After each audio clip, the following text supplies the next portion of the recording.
Hi, I'm Jeff Nyquist, and this is Friends and Enemies. I'm in the United States. My co-host Alex Benesch is here. He's in Germany, and we're going to discuss this week, after we covered the history of 20th century conflicts. We're going to start looking at events that are unfolding right now. We're going to kind of show those events, and we can even discuss how they're related to what's happened before. But I would like to be, since we just covered history and we're going to be going into really what is contemporary history, what's going on now. I'd like to talk a minute about my favorite historian, Jacob Burkhart, and why he's important and why he's kind of neglected by the woke academic community. Burkhart was a Swiss historian, cultural historian. He's famous for writing the history of the Renaissance in Italy. He wrote a book about the ancient Greeks and their culture. He taught in Switzerland at the same school that Nietzsche taught at. They knew each other. That's an interesting story. But one of the reasons why I think he was so great was that Burkhart criticized all the things that are wrong with modern academia and history. He knew at his gut what ways we could go wrong in talking about history and even current events. He criticized, for example, the idea of quantifying things, that we can understand things through statistics, through numbers. Uh, he, he denied that as being extremely limited. He criticized the idea that we can put together a complete picture of what has happened. History is actually an inquiry. It's not actually the whole truth about what's happened. We have to continually investigate it. He is also against microscopism, that is, knowing too much about more and more about less and less. It is you have to have a certain breadth or you lose your context.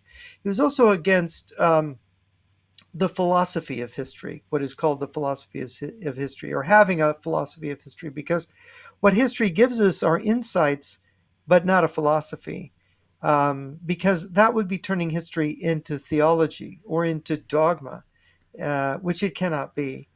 What modern man wants, of course, is trivialization, because, as Nietzsche said, modern man is kind of the last man. He likes his comfortable mediocrity. He doesn't want to be disturbed by ideas of greatness, which is the real attraction of history. As Thomas Carlyle, the Scottish historian of the 19th century, one of the great writers of English literature, um, and I wanted to read a quote by Burkhart about this the difference between history and poetry, and why our best insights may come to us poetically rather than through history. So here's the quote.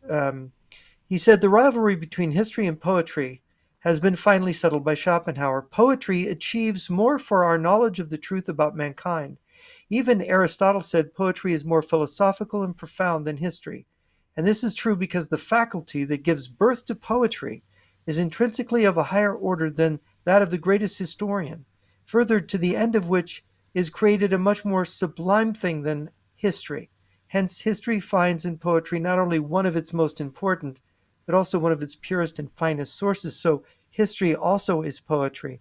And then, as a swipe at Hegel and also Marx, who he deigns to even mention, Marx and Hegel both have what you would call a philosophy of history, or a theology, or a anti-theology of A history. gimmick, yeah. Um, yeah, Burkhart says Hegel tells us that the only idea which is given in philosophy is the simple idea of reason. So just imagine that. Now, we all believe in reason, right? And the idea that the world is rationally ordered follows, and hence the history of the world is a rational process, and the conclusion yielded by world history must be that it was the rational, inevitable march of the world spirit.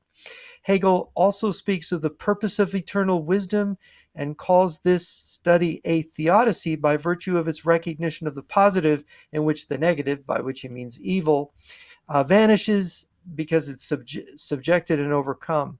He develops the fundamental idea that history is the record of a process by which mind becomes aware of its own significance. So, according to him, there's this progress towards freedom.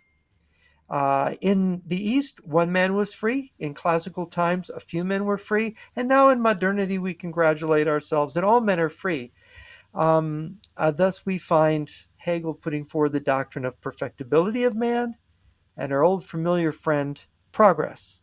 And Hmm. of course, Jacob Burkhart didn't believe in either. So everybody who wants only good news, who doesn't believe history has ups and downs, who doesn't believe that there's things that are going wrong today and don't want to hear about it, this isn't for you. Yeah, but Right? Because reality isn't is, it yeah, go ahead. wasn't it a lot of copy and paste that we saw from uh, the students of Hegel, like like Karl Marx and others?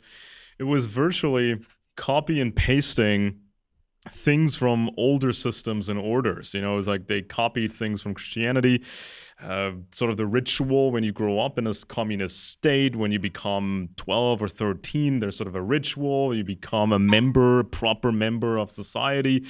The doctrine is sacred according to communists. You cannot question it. If you do, there's an inquisition ready to hunt you down and to destroy you. And also, when you have sort of this gimmick, when you claim that your ideology, like communism, you claim that is the only one that truly understands evil and can defeat evil, yet it is not scientific. It is not really. It doesn't really fit with history. Right? If you say the nuclear family is the breeding ground of evil, and ownership and property and capitalism causes evil, and you then want to destroy these things in order to eradicate evil, it's incredibly silly, because ultimately communism was designed to get peasants really angry and sign contracts with the Red Army. It was never meant to truly create a working system. They didn't even know how to create a working system with production and being Right, able to fulfill right. people's needs. Right? I mean, it's just a lot of Yeah. copy and paste going on. And if I look at history, I'm trying to look for some constants. And what are the constants in history? Men, people are genetically virtually the same. They have been the same for about 100,000 years. So that's one, that's a constant. And now we know a lot more about the human mind, and we also know a lot more about the empires. I mean, you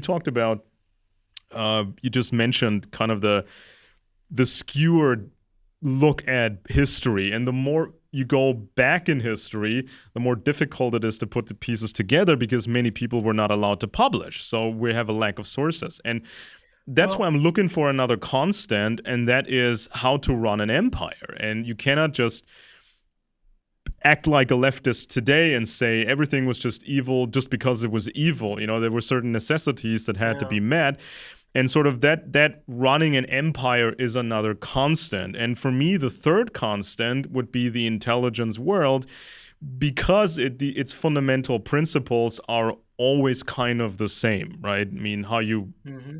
acquire sources and how you acquire information, you protect your own information. This is how I understand history. This is kind of what the constants are for me. And people can do this with an evil mindset. They can try to run an empire. They can try to do secret operations. People can do this with an evil mindset, and people can do this with a proper mindset. And this distinction is something that leftists really cannot really Well, perform. if they believe, see, if they believe in progress and they believe in this thing that Hegel bequeathed to Marx, that things are going to get better and better, and we're going to have a revolution, and we're going to have socialism, and the lion's going to lie down with the lamb, of course, and then it's all about some kind of freedom. Well, freedom is, what do they mean by that word? It's like there's all these words in politics that don't have a precise meaning. And so what freedom means now is that a boy can become a girl. See, this is where they've taken it, I right? The mean, it March of used to be Freedom just now. it used to be just free the peasants. That this was something that you could Mhm. somewhat understand. You don't want to be a peasant serf, but now freedom can mean literally anything. But you see, real existence. The real world is about limitation, right? We all die. We have a limited lifespan. We all are born male or female. We're all born with the equipment we get at birth. Some people's genetic endowment, their IQ is going to be lower. Their IQ might be higher. Some people are born deformed. Some people are born with athletic ability. There's different abilities. So we have these limitations. Well, this idea of freedom has now morphed into oh, I don't have to accept my limitations. Right, right. I can be anything I want. If I'm born a boy, I can be a girl. If I'm born to a poor family, I ought to have everything a rich family has. And so this march to freedom has become pathological, and Marxism and wokeism and all of that is the leading edge of this pathological movement that claims to its own theodicy. It claims to be a theology of history, a philosophy of history. See, Well, they this ran is, out of they say, peasants, look, right? Hegel taught us, right? They ran out of peasants eventually. I mean, this is sort of like the origin or the true origin of socialist thought, because I see this all the time on Twitter or X when people say, well, the Jews invented socialism and communism. No, they didn't. This was just a matter of thinking, I want to be free, right? I don't want to be a peasant. And some people thought, well, if we end serfdom and we're no longer peasants, maybe we should abolish, significant private property, and we should redistribute the land owned by the aristocracy and blah, blah, blah. So this was kind of a very simple thought at the time. This is how it started. But eventually, the peasants, the serfs were freed in most countries. So the socialisms ran out of victims to recruit. They were no longer peasants. So then Well, they and found the other thing is, the so-called losers of capitalism. Then they ran out of those, and now they have, well, boys that want to be girls, girls that want to be boys, people that want to be whatever, and they're always looking for victims they can mobilize, just like they mobilized people in Russia and made them sign contracts for the Red Army. yeah, the whole thing about the limitations is you'll find that in free societies, the groups that seem to take on self-limitation, people who are very religious or very devout or very disciplined, who kind of put their nose to the grindstone, they actually enjoy their freedom. They actually produce something out of their freedom.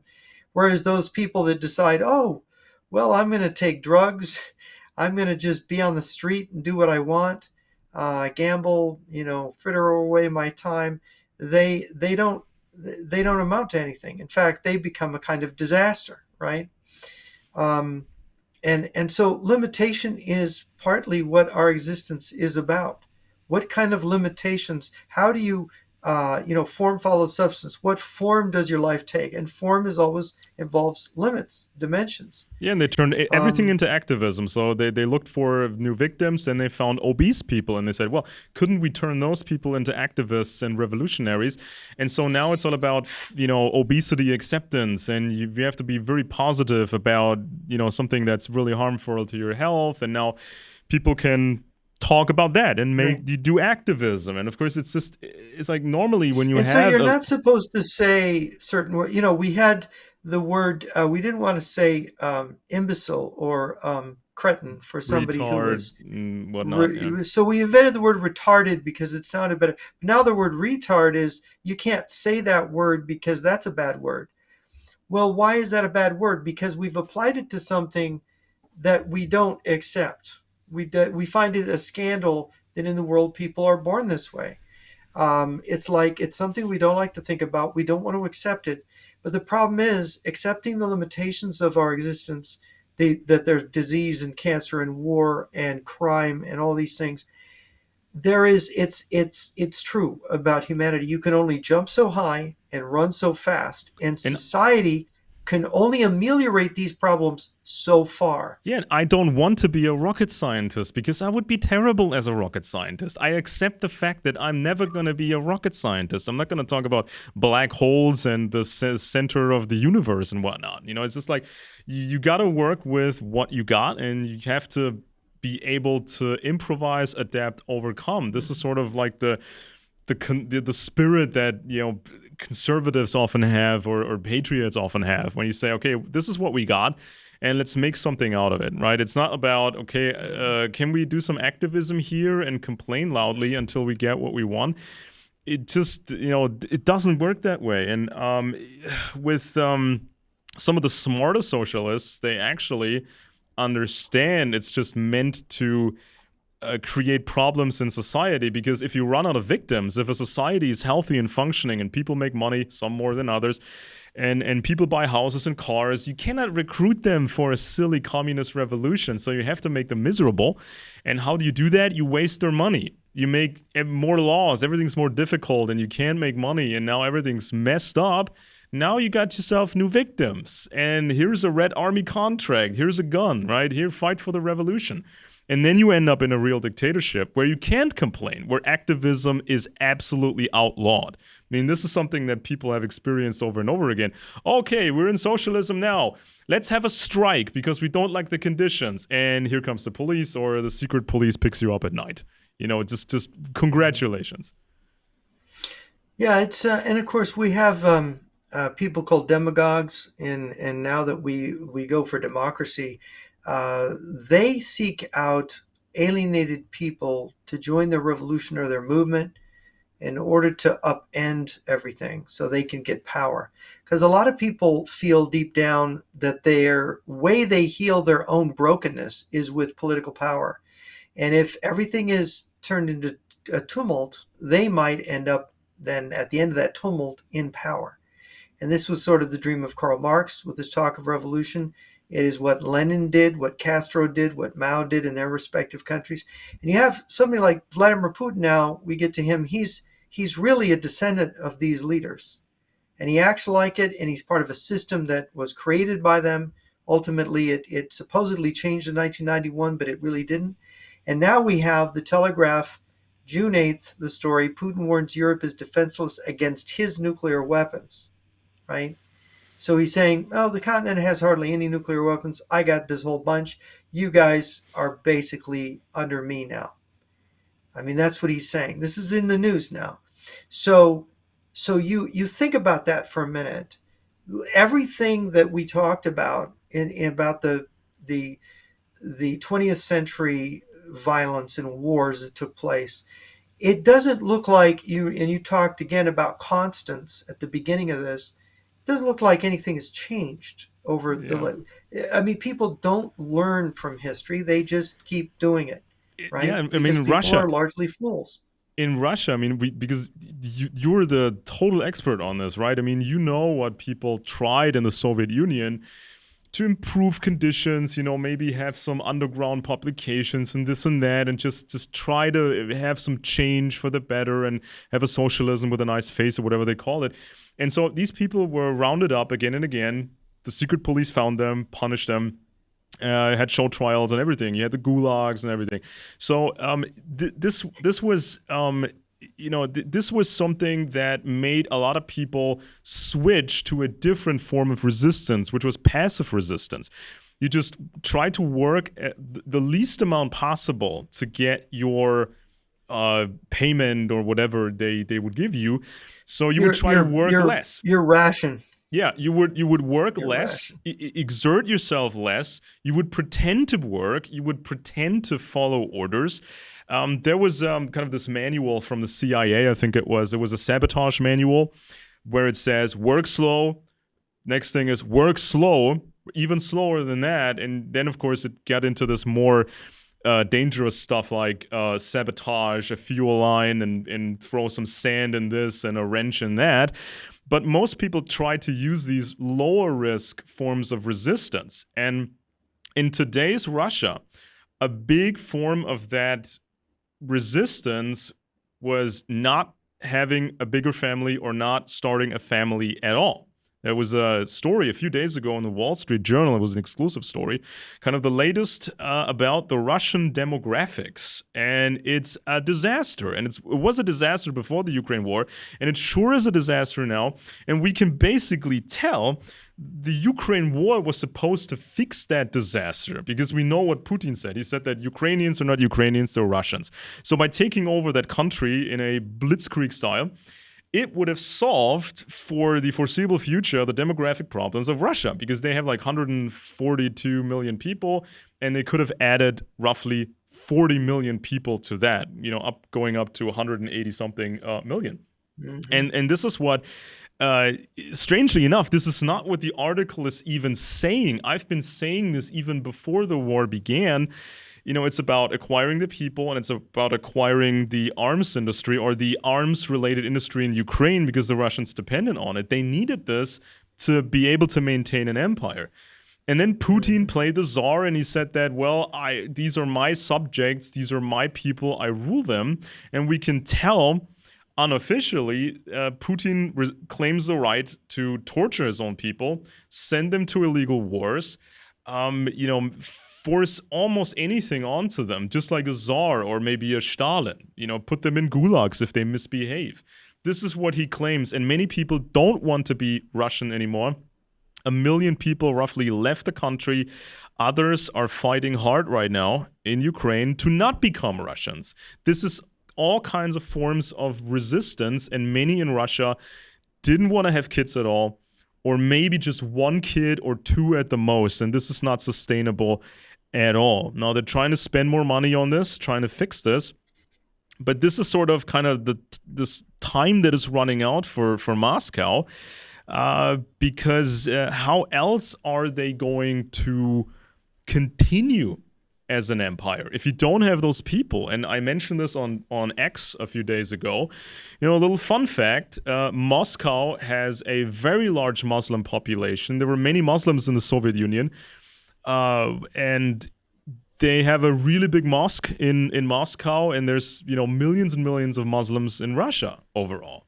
So they did that, but over here in Western Europe, the Russians, they try to pretend, they're all about Christianity and they want to help our right wingers to get rid of the Muslims, right? But the Russians are collaborating with the Muslims all over the place. They want to use them like they always wanted to use them. So and then there's like a million plus people that died from COVID in Russia, and we know their hospitals are terrible.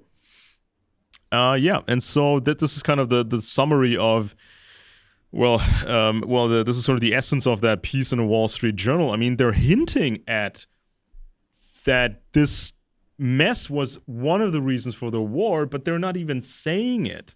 Why are they not even saying it? The Russians needed more people. Hmm.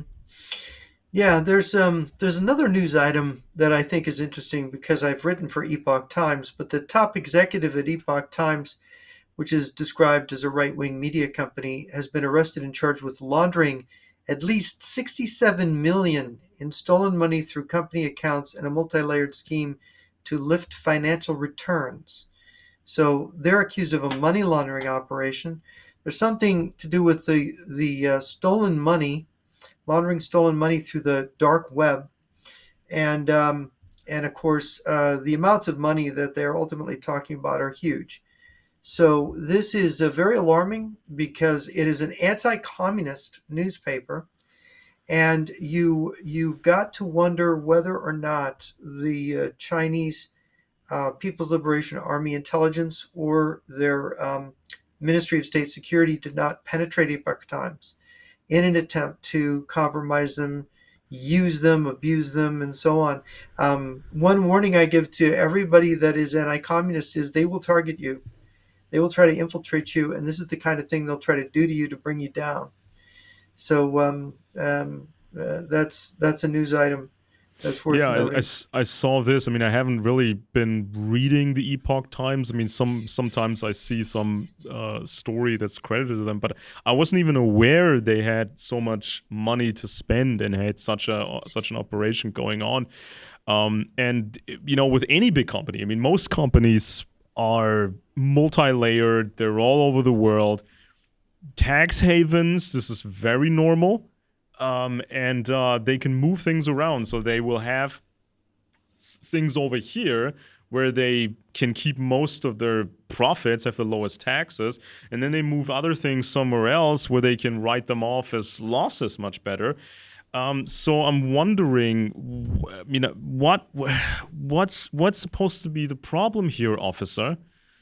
If they haven't paid taxes or they haven't filed certain transactions at a certain authority or something. I mean, I'm not seeing exactly who's got a problem with that. I mean, I read the story, but I'm just not seeing exactly who's complaining here. Yeah, I think what it is that I think it's something like they're alleging that people collect illegally Social Security and they launder it through the dark web to people that they get 90 cents off the dollar, something like that.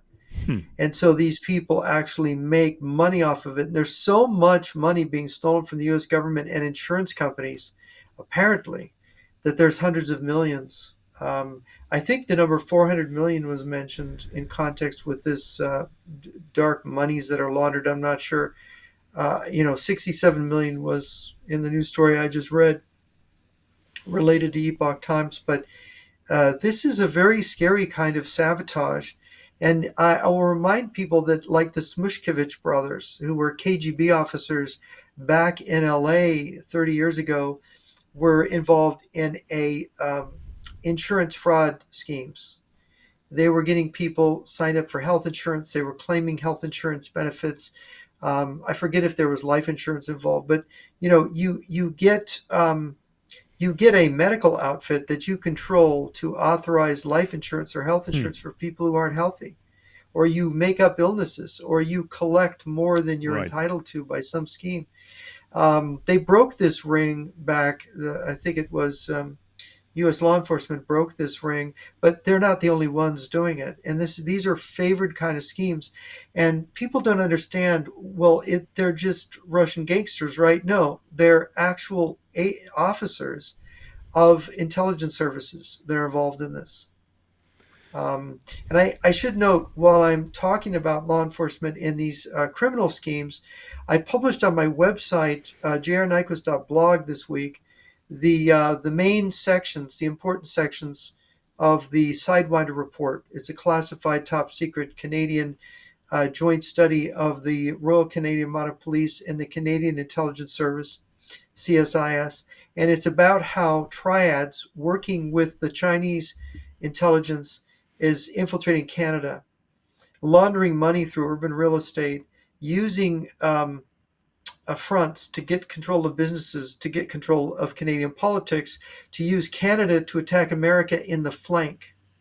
Hmm. And I urge everybody to read it. I know it may seem a little boring, but it will open your eyes to how. And this report, by the way, was done in 1997 in Canada, and the Canadian government hid it under the rug because it was already too late. By 1997, the Canadian government was already too compromised by Chinese triads and Chinese intelligence that they didn't want this report to be known to the public about how Wow. the process of corrupting Canada works.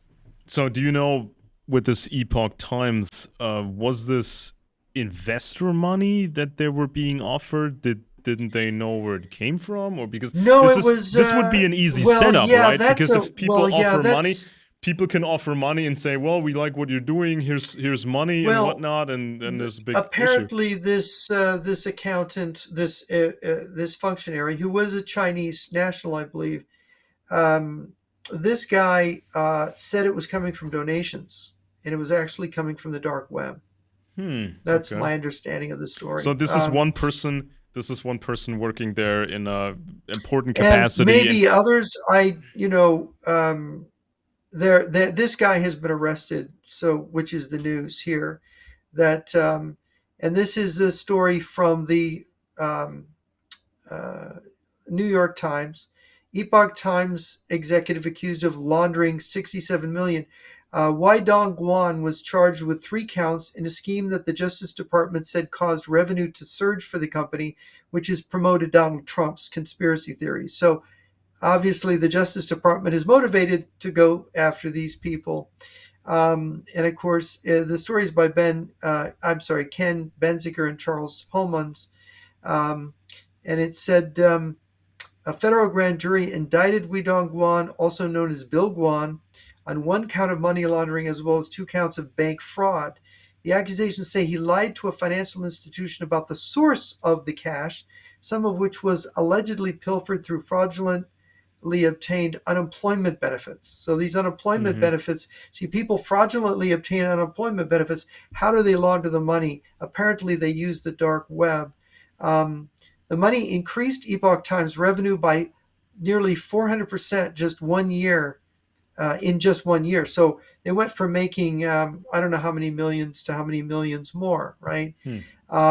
And of course, the guy is facing, a 20 to 30 year sentence for, I think, 30 years for the fraud for lying to the bank or misrepresenting where the money came from, and 20 years um, for the money laundering charge.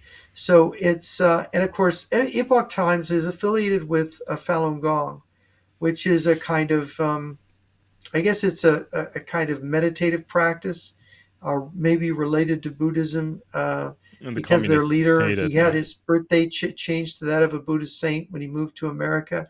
Um, but this scheme of Mr. Guan supposedly um, has been taking place, I think, since 2019, at least for 4 years, and he was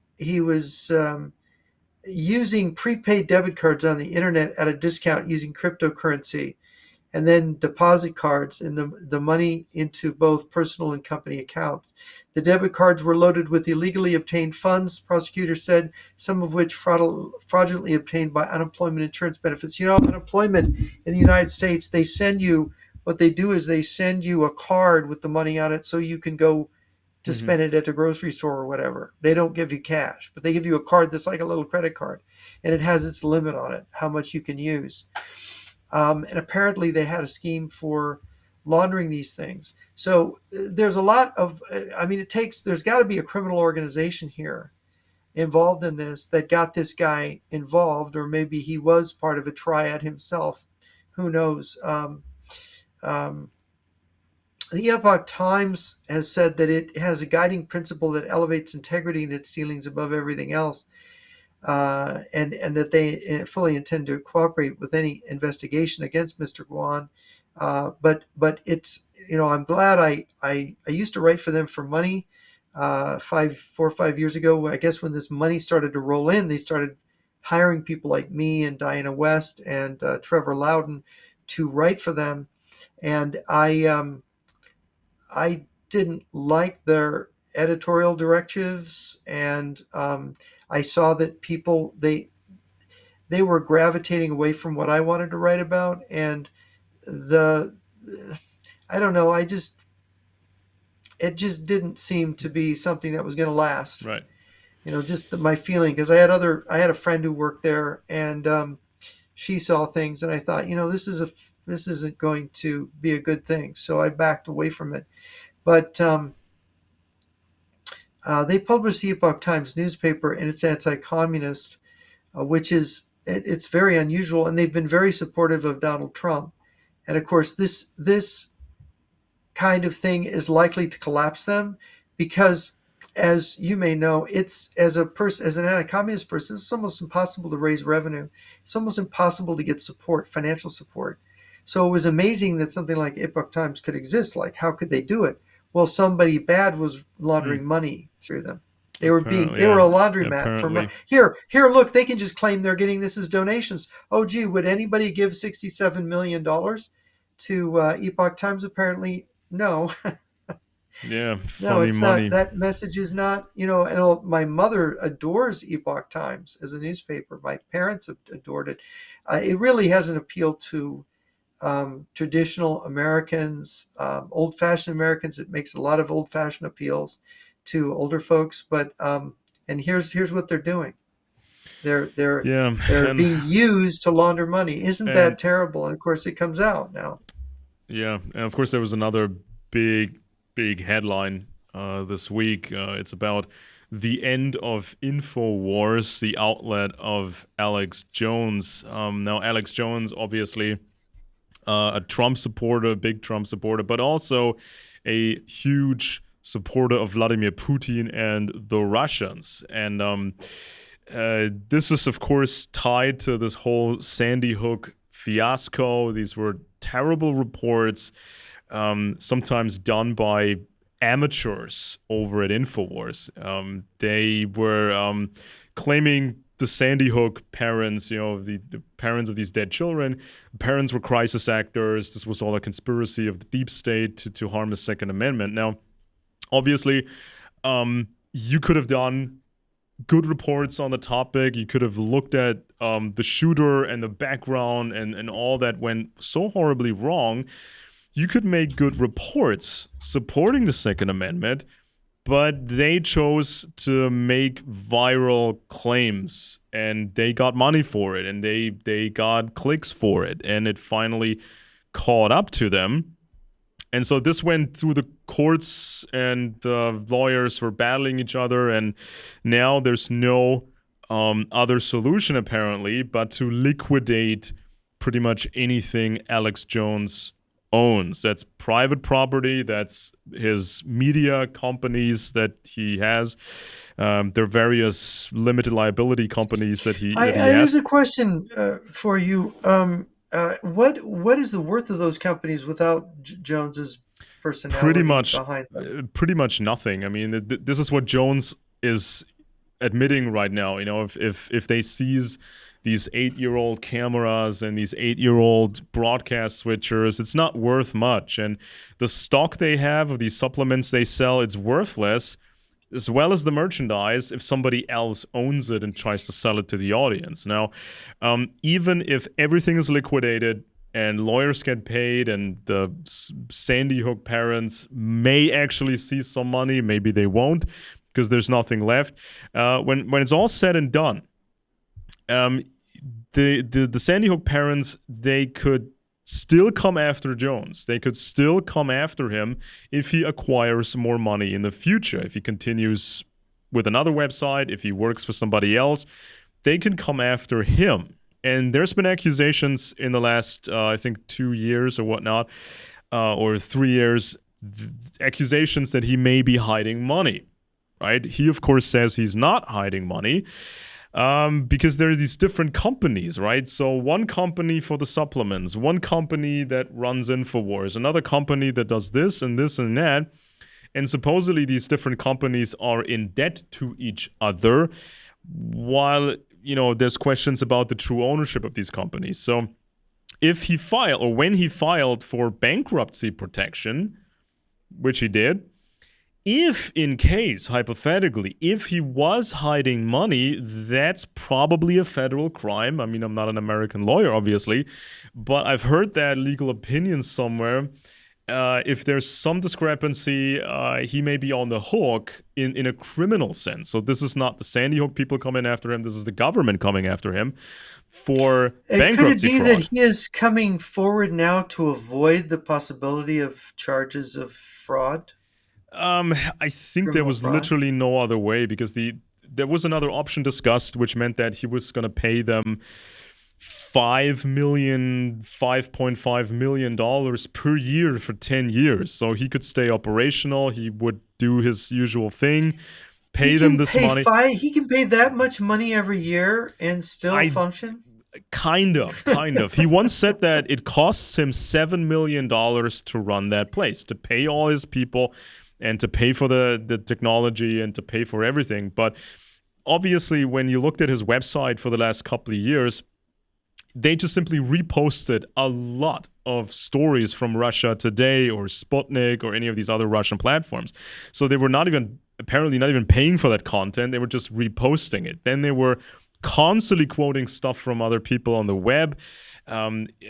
Even with the Sandy Hook stuff, they would have Owen Schroyer on the air, you know, in front of millions of people. And somebody gives Owen Schroyer a piece of paper. And he's encouraged or ordered or whatever to cover that story on paper. And he doesn't know where it comes from. He hasn't really checked it. He used to be a sports broadcaster. He doesn't know any of these things. And so he starts covering this bit on the air, and he says that, well, the Sandy Hook father claims to have held his dead son. But this can't be true according to this story, because the you know, what was it called? Not obituary. The what would they call it? Where they hold dead bodies for examination, the morgue or the morgue, yeah, or so the forensic pathologist that, you know, so the body the coroner does autopsies. So right? the dead body was in the custody of somebody else, so the father could not have possibly held this child in his hands.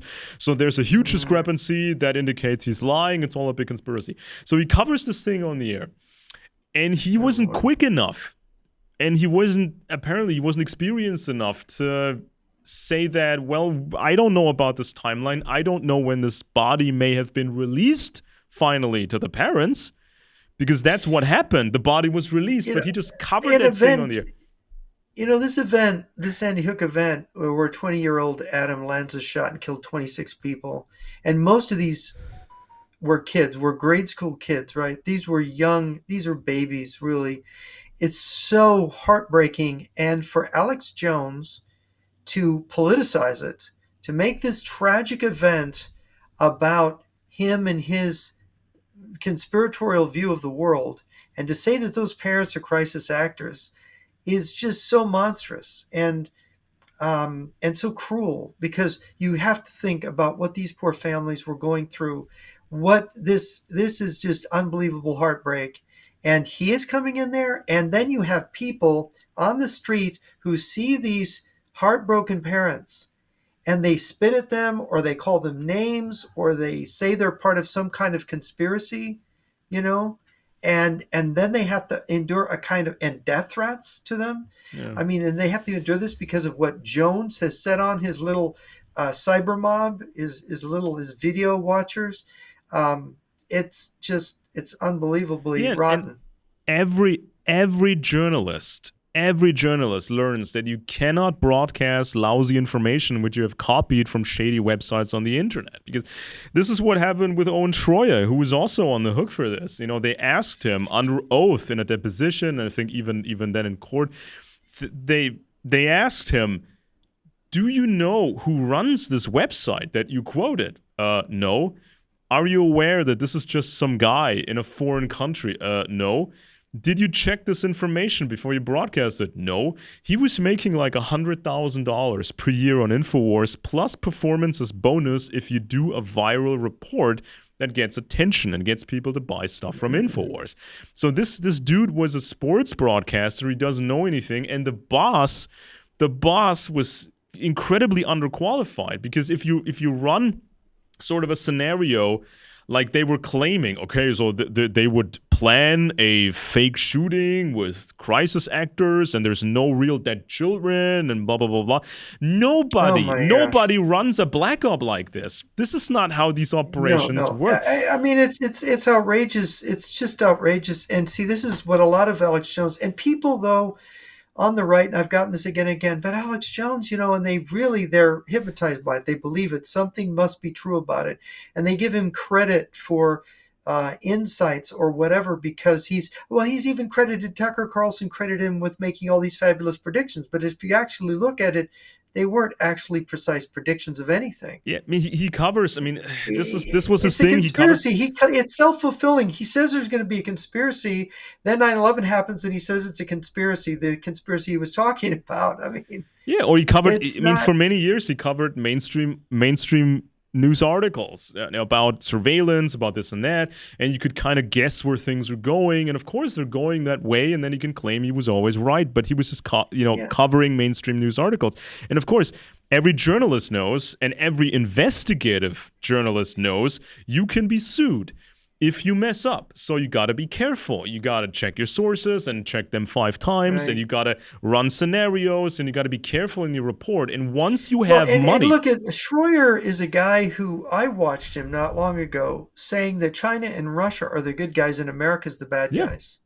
Yeah. So this is an American broadcaster, an Alex Jones associate, and he's taking the side of our national enemies, people who have nuclear weapons pointed at us, that if we get into a world war, they could be annihilating American cities, and he's taking their side? Yeah, and it's like, and of course, once you have that kind of money that Infowars used to have, so let's say you have a budget of $7 million a year. This is just your expenses, your payroll, your equipment, people flying, across the country. You have to buy the plane tickets.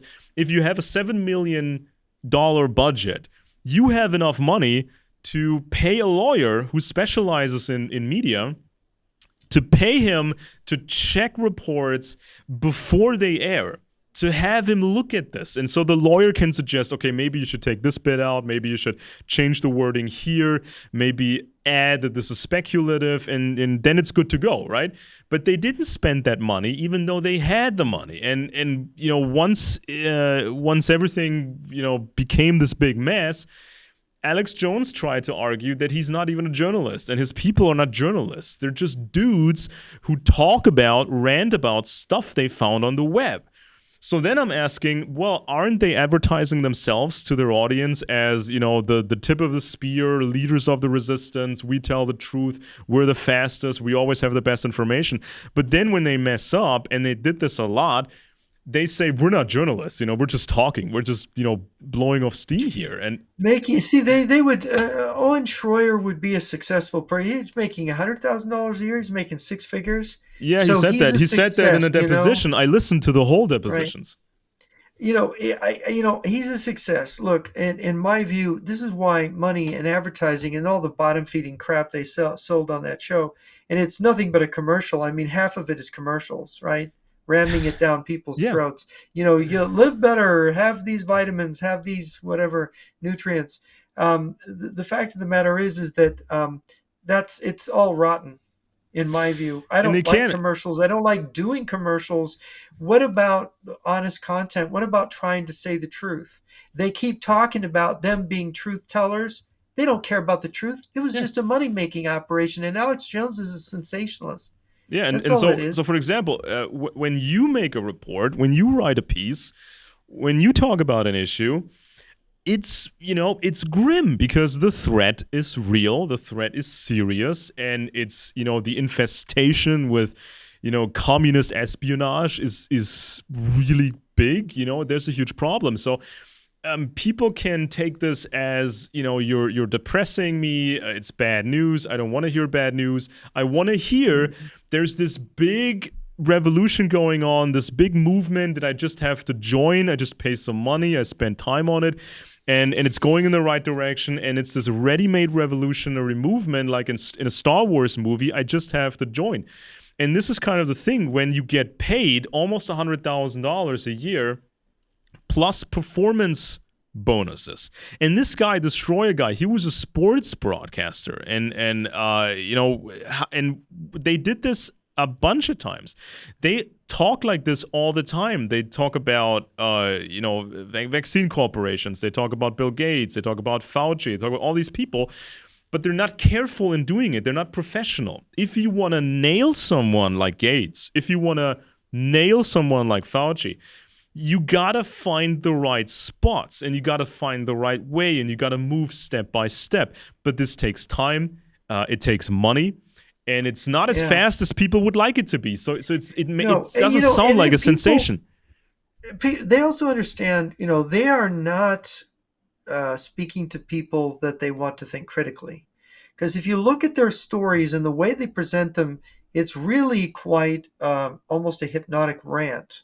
Oh, yeah. Repeating the same with the Illuminati, Rothschilds, banking conspiracy, anti-Semitic undercurrent, pro-Russia, pro-China, anti-American point of view, which is, there's something to be said for everything. But the problem is that it's not really honest, and it's not. You have to wonder if they aren't being paid under the table by a foreign actor, like the Russian Federation. You got to wonder when Alex Jones supports Putin's invasion of Georgia back in 2008, publicly flax for that, and the way he talks and the way Schroyer talks about Russia and China. You got to wonder: are these people on the payroll of a foreign intelligence service? It occurs in your mind, agent of influence. Why are you? Where what is this? Or are they just plain screwy up here, where they don't understand where their bread is buttered? If Jones was a different person, let's run the scenario for a second. If he was a different person, if he had been constantly learning and reading, because he admitted on his show, and I have the clip somewhere in a video on my channel, he said that 10 years ago I stopped reading books because it's just a luxury and I don't have the time. So he's supposed to be the boss. He's supposed to have the overview. He's supposed to learn, but then he hires the wrong people who don't know anything. This was like 15 years ago. No, it was more like more like 12 years ago, he tried to hire a more diverse crowd, right? Because he thought the only people listening to me are white dudes, white men. So I want the women, I want the Latinos, I want the African Americans. So then he hires Latinos, African Americans, and women. And this didn't work out. So then comes around 2016, then comes the white power phase at Infowars, and he just hires a bunch of dudes because they're white dudes, right? But let's imagine Alex Jones was a different person. He would have constantly learned about things. He would have hired the right people. This could have been the greatest media company in the world. They could have, contracted you. They could have contracted Julie K. Brown, who brought down Jeffrey Epstein. It was not Alex Jones that brought down Jeffrey Epstein. It was this little woman, very powerful, but little woman, Julie K. Brown, and she didn't even have the money to buy bagels to celebrate her story because she was so broke. But she actually managed to pull this off because she was a professional. Alex Jones could have hired professionals. He could have paid her $100,000 plus per year, plus performance bonuses. Imagine the bonus for the Epstein story. I give you $100,000 extra bonus. And of course, we publish your book about the whole thing, and we make more money out of that, and you make more money out of that. Alex Jones could have claimed my media company. My media company brought down Jeffrey Epstein. He would have been the biggest star in media in the world, right? But the thing is that in terms of, he thinks that profit is money. He thinks that making this money and selling these bottom feeding products is the way to go. And this is where he doesn't really know where his bread is buttered, because if you sell out your country, if you don't care about the truth, in the long run, you're out of business. In the long run, nobody's going to believe you. Your name is going to be mud. You're going to be a villain in history. So they don't really understand. It's what Socrates taught and Cicero in On Duties. It's they're doing the wrong thing is never expedient. Lying is never expedient. Cheating someone is never expedient. And when you tell something that's not true and people are giving you money, are supporting your products, watching your website, you're cheating them. You're cheating them of their time at the very least. Yeah, I mean, right? Imagine if his company physically gets closed down, okay? He doesn't have a studio, he doesn't own a microphone, he doesn't own a camera, he doesn't have staff. So he moves down to the Mexican border, where his wife, according to press reports, bought a property right next to the border, kind of. He moves down there, and then over the border in Mexico, some person, this is just hypothetical, but this might happen over the next couple of months, and then in Mexico, on that side of the border, some rich people with ties to Russia, maybe, some rich people set up a new office, a new media company, and they say, well, we run it, or some offshore company runs it, and we contract Alex Jones. So he goes over the border, does his broadcasting, and then he gets back to the United States and says, well, they don't really pay me much. I can buy food, I can buy this. I still have, my thing here, but they don't pay me that much. And then he goes to work in Mexico, and this whole thing may be run by a Russian middleman or something like that. So we might see more of Jones. Alex, is the point of the lawsuit to put him out of business, or really to get the $5 million a year out of him until he pays the 900 and something million that he supposedly owned? If this was, you're a dad, you have kids. If these were your kids that were killed and you were accused of this and you got death threats and you were scorned in the street by people who listen to Jones because he's everywhere on the alt media, would you really care about getting the money, or would you just be happy if he's out of business completely? Well, I would need a certain amount of money to cover the expenses for moving all the time, because these activists apparently always find out where these Sandy Hook parents have moved to, and then they get bothered again. Really? So they had to move a bunch of times. I think one of the Sandy Hook parents killed himself. There was one suicide, and it's really a problem if you set up your life again. Your wife, maybe your surviving child or whatever. You still have a family. You may have left other family members behind because you had to move, and then you have to move again. You just settled in. Your other kid goes to school, you have new friends and everything, a new job, and then it's all over again. You're being harassed day and night. You have to move again. So you do need some money. And it's also about making this stuff stop, because it is a chilling effect. Because if somebody is held accountable for this, this shoddy reporting, then others may be discouraged from doing that, right? And it's an old People, story anyway, so people may yeah, lose interest. people don't understand that anybody can be accused of anything at any time by someone who's irresponsible or malicious. And what do you do if somebody accuses you of something that's outrageous? I mean, how do you prove your innocence, and how do you get your good name back? And how do you, if it's an incitement like Jones is, that there's this evil conspiracy and now I'm a part of that evil conspiracy, how am I ever safe again in when there's millions of Alex Jones followers who believe he's spreading a kind of gospel? How? Yeah, and there's another thing. I mean, um, I remember sort of the golden era of Alex Jones. This was during the Bush admin, right? And Jones always said, I'm a conservative. I'm sort of a libertarian. I like, free markets. I like liberty, Constitution, a Bill of Rights, and people should find common ground. And then he was gathering supporters, people that used to be somewhat on the left and they became more conservative. So he was gathering all kinds of followers and changing them. And he always explained that there needs to be improvement in the Republican Party. You need to get all these Kissinger people out, because Kissinger wasn't the only major problem in the Republican or around Republican Party circles, because Kissinger had groomed so many other people. So Kissinger people are everywhere to this day. So they need to go. Some of these weird neocon types, they needed to go. So there was a demand at the time, when Infowars became sort of popular, there was a demand for change in the Republican Party. And the party itself noticed that older voters were dying. Conservative voters were dying. The people that grew up on, Kissinger and these guys. And so there was a need to change for the Republicans. But then came Jones, starting in 2008, when he became closer and closer to the Republican Party. And he got them new voters, especially 2015 and 16. Now, of course, it's better to have a Republican president, but he Jones sort of truthified larger parts of the Republican Party, because we now see this nonsense popping up everywhere in Republican circles. People talk like Jones, politicians started to talk like Jones.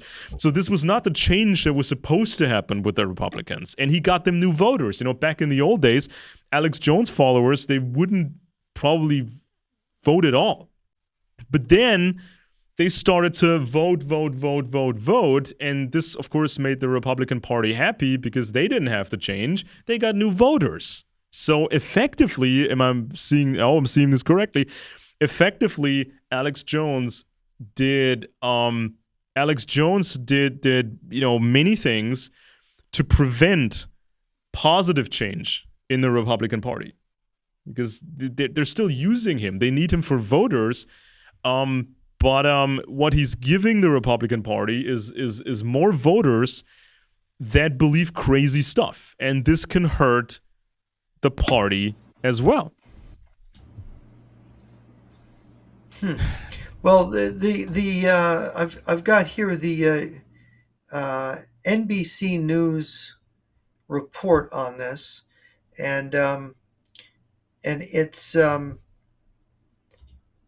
it says Infowars host Alex Jones agrees to sell off his assets as he admits he has to pay the Sandy Hook families. And of course, as of that Sandy Hook documentary that HBO put out, he had not paid anything yet. And do you know when was the verdict exactly delivered? How long ago was that? I think that was 2 years ago. It's been a Two long time. Yeah. years. Mm. It's been a long time. And he said, I mean, Jones And said he was going to fight this at every corner.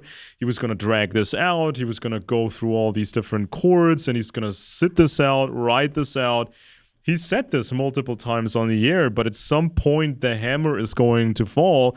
And this is just basic legal proceedings. I mean, obviously the Democrats hate Jones and whatnot, but I think that even the silly Democrats know that the Jones audience can simply switch over to these other influencers because they don't really lose anything because Alex Jones isn't really capable of anything special. There's all these other programs out there, and people are just going to listen to those and to those programs.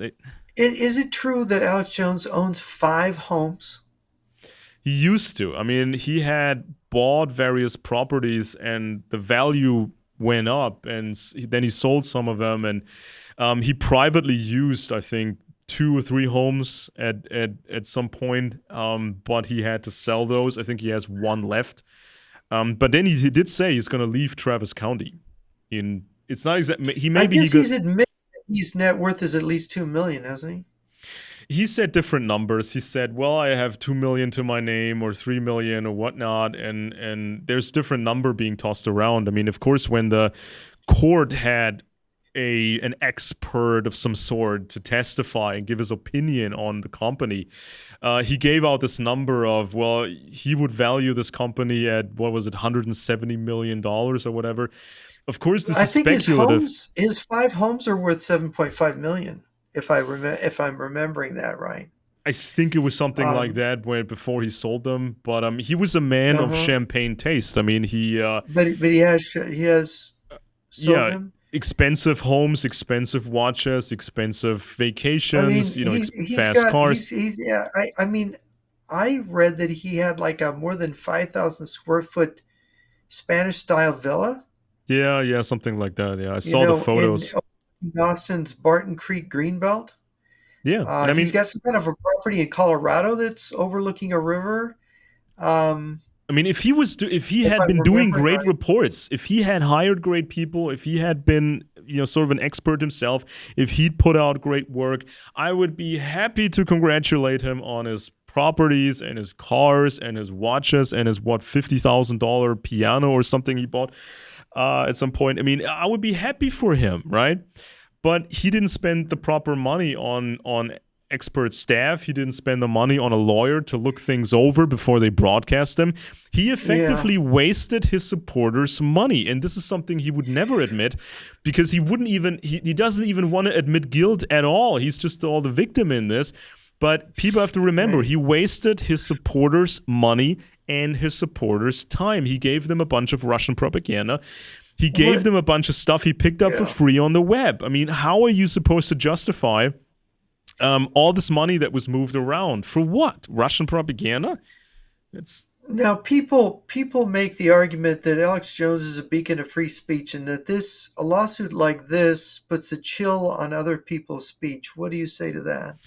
Well, people have a right not to be called crisis actors working for the globalists and destroying the Second Amendment and evil conspiracy. I'm not a U.S. citizen, but Americans have that right to not be called all these things, in front of millions of listeners. In fact, what people forget is that the whole idea of rights comes out of the idea of duties. So what you could call your right is actually my duty to respect you. It's basically what your rights are. You have a right to your property, that I'm not going to come and ransack your house.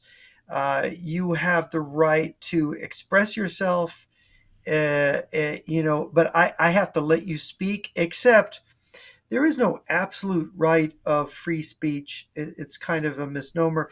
The Second Amendment to the U.S. Constitution says Congress will make no law. And a lot of the state constitutions have a similar, element in them that, the government can't make laws abridging the rights of free speech in the press. But that being said, you're responsible for what you say. You can't yell fire in a crowded theater when there's no fire.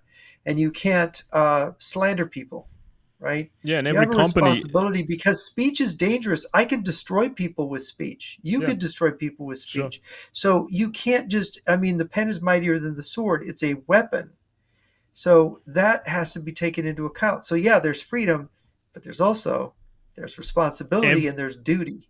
every time you run any sort of company, you have to be aware of the risks in that particular line of work. You know, if you fix cars, you have to make sure that this is up to standards, and the brakes are not going to fail when you just did the brakes for someone. Other companies, they have other risks they have to be aware of, and if you run a media company that deals with these hot button topics, what's the number one risk to your company? That you say something that is nonsense, that is not backed up by Yes, right. facts, and then you get sued. This is kind of, you could frame this, you could put this in a frame, hang this into your office. Do not put out nonsense that you copied for free off of the web. Okay, check your sources. I mean, this is kind of the thing that Alex Mhm. basically claims, like every truther, they claim to be experts on intelligence, but they're not. What does an intelligence officer learn in training? At the very beginning, check your sources. How good is the source? How good is the source? Have you looked at other sources? Is this maybe a deception? Is this bad information? Is somebody selling you nonsense that he lifted from somewhere? Well, This is and the in, first and commandment of intelligence work. Check the sources. if information's a product, and of course you can be a knockdown, drag out free marketeer and say caveat emptor, right? The idea is, well, buyer beware. It's your fault if you believe something that's wrong, or if you. It's a little bit different here with information, because let's face it, people are not too critical. They're not too intelligent about where they pick up. They pick up information the way children may pick up diseases from their peers. You put what in your mouth? After touching what you did. Yeah, Um, People are very unsanitary about their information sources, and this is what really bothers me incredibly is that we have moved away from literate culture to this, as Neil Postman says, entertaining ourselves to death. And of course, I think when Alex Jones was going through his divorce, he argued that he was an entertainer yeah. A and that his performance artist. personality, he put on this personality for his show. That he really wasn't the person that he's depicted, and so he isn't this crazy person that his wife was depicting him as. Um, this is all very convenient, but it's also very uh, rotten and hypocritical to portray yourself as a truth teller for understanding the conspiracies Yeah, that and are guiding society. we get a Yeah. lot of, or got a lot of Alex Jones copycats over the years, especially since Mhm. 2008, right? Or Oh yeah. 2012 and onwards, 2015. People saw that he was making money. So they thought, I want to do the same. I'm going to say the same things and I'm going to get an audience, and take market shares away from him. Then the Q movement happened, and they took market shares away from Jones. And then Jones complained, "How dare these newcomers take my market share? I'm the original guy. I did this, 25 years ago." And so you had all these copycats over here doing the exact same stuff. And oftentimes I would look at this material from German influencers, and I would say, I can read the very same stuff on Russian websites or Russian Yes. websites for the West. It's like the same narrative. Yes. Oh, a plane gets shot down. You repeat the Russian narrative. Oh, the Crimea gets taken over. You push that narrative. You push the same narrative that the Russians are saying, and then And it's very funny that how contagious it gets because there's a bandwagon effect. When Jones becomes popular doing it because he's packaged it cleverly and he is a demagogue, so he's got this charismatic way of delivering things and it sounds authoritative and it's very alluring in a way so that people get drawn into it, and he makes it all very exciting and he gets all wrapped into it. He gets all yeah, emotional about it, and this is part of his overblown personality, his overselling of this stuff. And of course the problem is, like you just noticed, wait a minute, this is coming from Russia, this is a Russian source, this is Russian source material. um, and then you get, I know another broadcaster, a Christian broadcaster, used to have me on, haven't been on in years. He's now imitating some Hmm. of these Alex Jones. And I had a conversation with him about Alex Jones. I said, I think that Jones is maybe working for the Russians because he's repeating this Russian stuff, right? How could you repeat Russian stuff over and over again and not somehow be involved in them? What are you just cribbing off of Russian TV and then it's your own stuff and it's not? Why would you do that, right? Is that just laziness? And of course, he was worried about it, but now that Christian broadcaster's repeating the same stuff, pro-Russian stuff. And Yeah. so I look back on all these people that I've known over the years that I won't go on their shows, Christian broadcasters, secular broadcasters. I won't go on their shows and I see what they've repeated. And I realize the one thing they all have in common is, like you said about Alex Jones, they don't read books. Yeah, They they don't really don't. think. They're not I have careful. that clip, and people can find it on my channel where Jones says, "Well, like 10 years ago, I was reading maybe a handful of books a year, and I don't know what he means by reading, skimming through, maybe, And this was years ago when he said, "Well, 10 years ago, I read maybe a handful of books every now and then." But ever since, it's just a luxury, and he doesn't have the time, and it's not necessary. And this It's is a how luxury. this mess happens. And I mean this. And of course, people became many influencers who copied Jones. Many became a slave to their own audiences because the audience is very internet savvy. They will swipe you away. They will close your tab Yes. if they start disliking what you're saying. There's no brand loyalty anymore. Any Right. newcomer can take away somebody else's spot, But, and but that's but when. Alex Jones keeps people on the hook by making it sound like he's about to have the ultimate revelation. He's about to show you the secrets behind events. And so people are like, "Oh, I just have to hear this next segment. I have to hear because I might hear the truth. I might hear the answer, right? So if I just hang on a little bit longer." Yeah. And let me just say something about unfortunate thing about being a viewer or a listener, not an active thinker and reader, is that look, reality. Think about our media. You have the written word that you're using your imagination, and then you have pictures, photographs, movies, then silent movies, black and white silent movies. Then you add sound, another layer to it. Then you add color, Yeah. Yeah. another Yeah. layer to it. And as you add these layers, it becomes more real than reality. And the thing is that actually with reading, the real layered reality is that I read something about the defector literature, about the spy angle. Then I read about the military angle. I read the politics. I read the sociology. I read the economics, right? These are the real layers of trying to understand the economics and the sociology and the psychology and the military angle and the intelligence angle and trying to get all those angles and say, well, what is, when I put these all together in context, what am I seeing happening in the world? Yeah. And that is not easy. Yeah, and look at any sort of professional intelligence organization, right? I mean, this country, that country, doesn't matter. They go through mountains of data, and they have people Yes. specializing in this, specializing in that, and they double check and quadruple check everything, and then they have group meetings where they discuss the findings.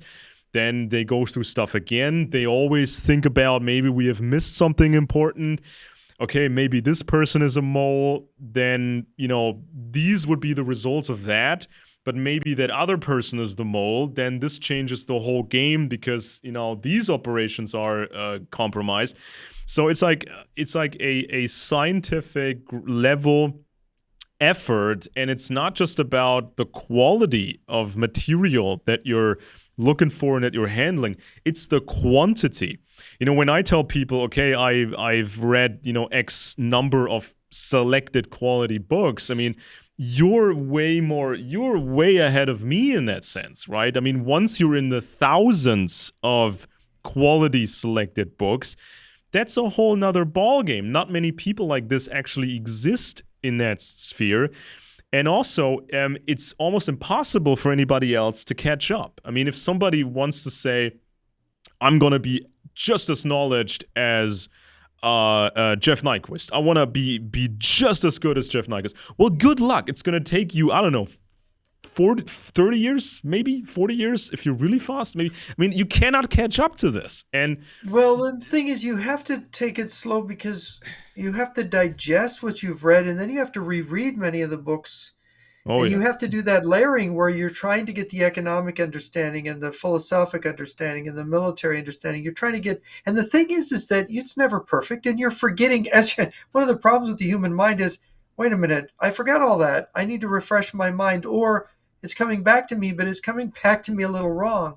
So the thing is, the imperfections of the human mind, the imperfections of the memory, is a constant battle. It's like, um, and understand. Of course, you're doing it. The reason you're doing it is to get an understanding that is a real, true sense of things.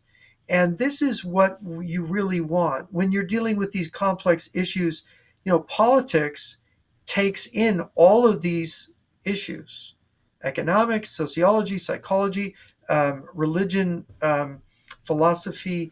It takes in all of these things, and then there's all the nuances of the actual political events, like these news stories that we're reading about, and then there's the problem of, but people just want to be entertained. oh yeah, They're drawn. There's the problem, and this is what Gustav Le Bon wrote in his book on the crowd. He yeah. said the crowd is very primitive. It operates on these primitive instincts, and intellect is can be wiped out by it. And this is Yeah, what so Neil he Postman described says. group narcissism before the Yeah. medical literature even had that. And what I mean, let's take this for an example because I have some notes on that, and that ties into the Jones thing, right? Hmm. There was multiple new hearings with Anthony Fauci, right? So this was about Yes, we saw that. Yes. this was in the press. So people are looking into the funding of this organization. The NIH gave money to an Hmm. organization. They gave money to the Chinese to study new bat viruses and modify them and create Right. new viruses. Right. And so, what was the oversight? There's so many questions that are not answered yet. And also, when it comes to Fauci, I mean, he was not the ultimate guy that made all the decisions. So if you want to find uh, cover-ups, just covering up for the Chinese, if you want to find people that did bad things, you have to be really professional about it. You cannot just assume that Fauci made all these decisions and go after him when there's a larger apparatus of biosecurity that has been collaborating with the Chinese, and they've been exchanging data. There's been sales of equipment. So, for example, the entire biomedical complex of China, which is also military, of course, over there, or militarized, they bought a ton of equipment from America. And this was in the New York Times, I think, when it was during the COVID pandemic. And in return, the Americans received data from Chinese citizens about their genetic makeup. So this was like a quid pro quo thing. We want to be friendly. We don't want to be threatening, and we want to be aware what other countries and bad actors might come up with in a lab. So we do this. We create new viruses and we share information. But did that work out really? Who messed up? I want to know this as badly as anybody else. But what I've seen with, Infowars in regards to Fauci, they just said on Twitter, or in the official Alex Jones Twitter or X account, they said he's guilty of this big conspiracy to kill all these people. We need trials in the style of the Nuremberg trials because he's totally guilty.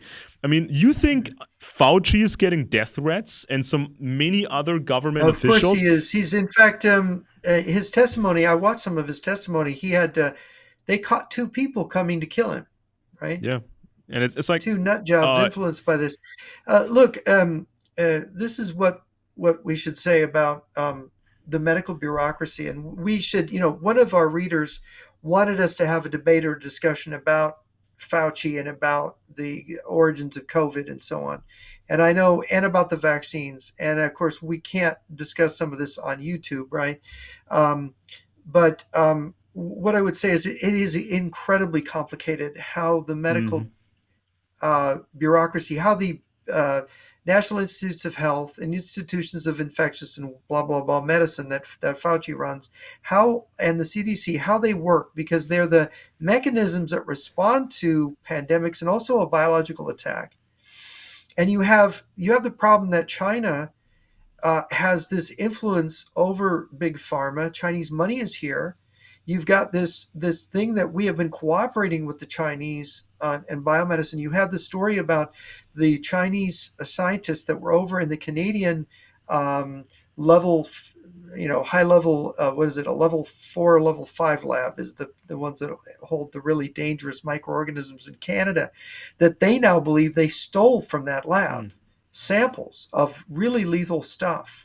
And that was one of the first stories, and I covered it after coming out after COVID outbreak. So they're trying to steal microorganisms Oh yeah. and steal research from the West to make their own biowar program over in China. And believe you me, they have one. And I want to point people to the secret speech of Chiao Chen. And when all these people, maybe many of them mean well, and you had the COVID, what was it, the COVID committee there, the Berlin committee, which there in Germany, which one? What do you mean? The the COVID committee in Germany, the guy that sued Volkswagen, that lawyer. It's a bunch of oh lawyers, and yeah they yeah yeah. fell out. And he was arrested in Mexico last year because of supposedly he's accused of embezzling Yeah, funds or people in his former taking organization, money that wasn't his. everybody's accusing everybody. It's not really a good. It's Right. not And really these well guys were the organized, apparently. righteous guys, right? These were the righteous people who were, and this is what I noticed, they were anti-NATO. I Yeah, noticed it these is people were very common. Yeah, anti-NATO, very very very right? common in And these they were circles. But anti-American, and I noticed these narratives from some of these people who claim this expert knowledge of where the virus came from, that it came from US scientists, it came from US research, it came from Fauci, blah blah blah. They have these narratives. But you know it comes out of China, because if you look at the context, you look at the story of how this thing broke out and how the Chinese oppressed it, and that story of the Chinese, I think he was a dentist who was in the ER when this thing was breaking out, and how the local communists said, "Shut up. This order's yeah, coming down from Beijing." And they told the mayor of Guangdong, "Look, have the potluck." Because they wanted people to be infected, and it was Chinese New Year, and they would get on their planes and they would go back to everybody moved Australia and everywhere. California, and they It's would go back to Italy and Europe, and they would when spread this thing. I mean, it was just obvious the yeah, Chinese wanted to spread this thing, and people right? have to remember how militarized biosecurity, biodefense is, and nobody wants other countries to know how good you are, where your weaknesses are, and everything. It's very, very Right. secret. So, for example, we had an outbreak in Germany a couple of decades ago. This was a Cold War. Some people from a Western German lab, they worked on these monkeys, which they got from Africa because they always use these African little monkeys. So Mm. they get the monkeys, they work with the monkeys with all these security precautions, but still, these lab people got infected. And this was really bad. So this was a hemorrhagic fever. This was something Oh my very much like goodness. Ebola. This was very much like Like Ebola. Ebola. Mm. And so they named this new virus the Marburg virus after the city where it was discovered. So this was a major incident here. And guess Marburg. what? Yeah. Within almost no time, the KGB had a sample of it. How did they get a sample of it? Because they have people everywhere, in the labs and the You have this and people the that. everywhere. Yeah, And sure. this was, I mean, yeah, and of course, but my point in bringing this up is that there is a kind of war between China and the West that has underlaid this. And of course, I don't think very many people really believe the bat soup. Oh, you have the Wuhan bat soup. You mhm, you get sick. It's like you go to market, you eat bat. I mean, I don't. Nobody's proved this idea, but we do know that the Chinese have developed biological weapons, have been developing them, and what's really interesting to me is the idea that they can steal technology from the West, use it on us, and then blame us for originating the attack. This is a kind of narrative you find and of course they won't allow this to be circulated on YouTube. So I hope they're understanding that I'm not saying anything that isn't public knowledge already. Because But there are so but many um, so many possibilities. This is like there's so playing many chess. possibilities. This is Did like it playing leak from chess. a lab? Was it in right? You Did make it one was it move. leaked in on purpose? Yeah, you make one mental move, and then you have this many possibilities. You make another move, it's other possibilities, and you think 5 moves ahead, and it just multiplies and Hmm. multiplies. And so I said from the very beginning, right? Um, this is you can collect samples in bat caves and fur farms and everything and wet markets. You can collect samples from animals. You look at these viruses, and then you can modify them. This is just done all over the place, and you modify them in a way so they become dangerous for humans. And this is how you gather knowledge about these things. You handle these new viruses, which have the attributes of a biological weapon, and if you then mess up in a lab, it becomes a problem. And there are studies on lab Yeah, if they accidents. escape. People Yeah, have looked at lab accidents all yeah, over the place, and they say there's a certain percentage per lab per year statistically that something goes wrong. And if you run the numbers, yeah. it means every 50 years or so you have a mega event, you have a really big problem. And Yeah. and And of there's so course, many remember, other this options. is SARS-CoV-2, right? It already happened. We got a SARS outbreak before. Yeah, and It just SARS, and didn't even when really. SARS-1 was discovered, it escaped from several more labs that were handling it because they Right. couldn't Yeah. follow their own rules. So this was always a No. possibility, but just one possibility of many. And so And the I very laid down fact the that China, possibilities. yeah, China favors viral weapons, and Dr. Li Mengyan, who is a Chinese virologist that defected, I've talked to her about this, and they where the Soviets really like dry biological material for attacks, the Chinese are fascinated with the idea of spreading person to person, contagiousness, and of course, if they're working on altering viruses so they can jump off of a bat and go on a human, Hmm. or it could go human to human transmission, right? This is really an interesting, at least we saw it was a very disruptive thing that happened to Western society. And if it got out, why did they hide it so that it would get out, right? Yeah, If it I got mean we out by cannot. accident, did Yeah, I they mean, think, well, we caught it, well, then we might as well give it to the world, well, we because can't now we're in rule trouble out and they need to be too? we can't rule out other possibilities. There's a Yeah. possibility that some other actor that hates not just China but also the United States and Russia, I because mean, it's possible, yeah. there are multiple actors out there that want to slow down the superpowers. So maybe they made something like this and spread it in Wuhan next to the lab and next to the wet Yeah. market. It's a See, possibility. because it's so complicated and it's so difficult to actually figure out. And this is the thing about contagious biological warfare that needs to be made, is that how can you prove that an outbreak is an attack? How can you prove it? This is a real problem, Yeah. And right? also, if you change a virus in a lab using genetic modification, right, which is much more precise than it used to be, you can change a virus so it looks natural. It looks like it just came out of nature. But when you use that as a weapon against somebody, they will investigate everything, and then they will say, we don't find anything in nature that is quite like this. So there's a massive a massive difference between what we're observing in nature and then this new thing. So there's nothing in between. That's strange. Yeah. So an attacker might actually produce several versions of a new virus, a new weapon. The final one, they can release the final one, but they can also sort of spread the other intermediate versions in nature so people would find them and say, well, it looks natural. It could be a natural origin. This is some very baseline thinking in biological warfare. And it's not just about making deadly pathogens, because the Russians, the Chinese, they have all the deadly pathogens, right? They have that stuff. So they also want something that is not as deadly but causes many other problems in the body. Just damages the workforce, just attacks people that are obese and older, like in the West, because we're aging, especially the Germans. Mhm. I think anybody with a compromised immune system, and that's older people and people who have diabetes and people who are, and and so, and of course, what's interesting to me is I think the Chinese must have been, if this was their weapon and it got out accidentally or on purpose, they must be disappointed in the weapon because it didn't really. We look at Sweden.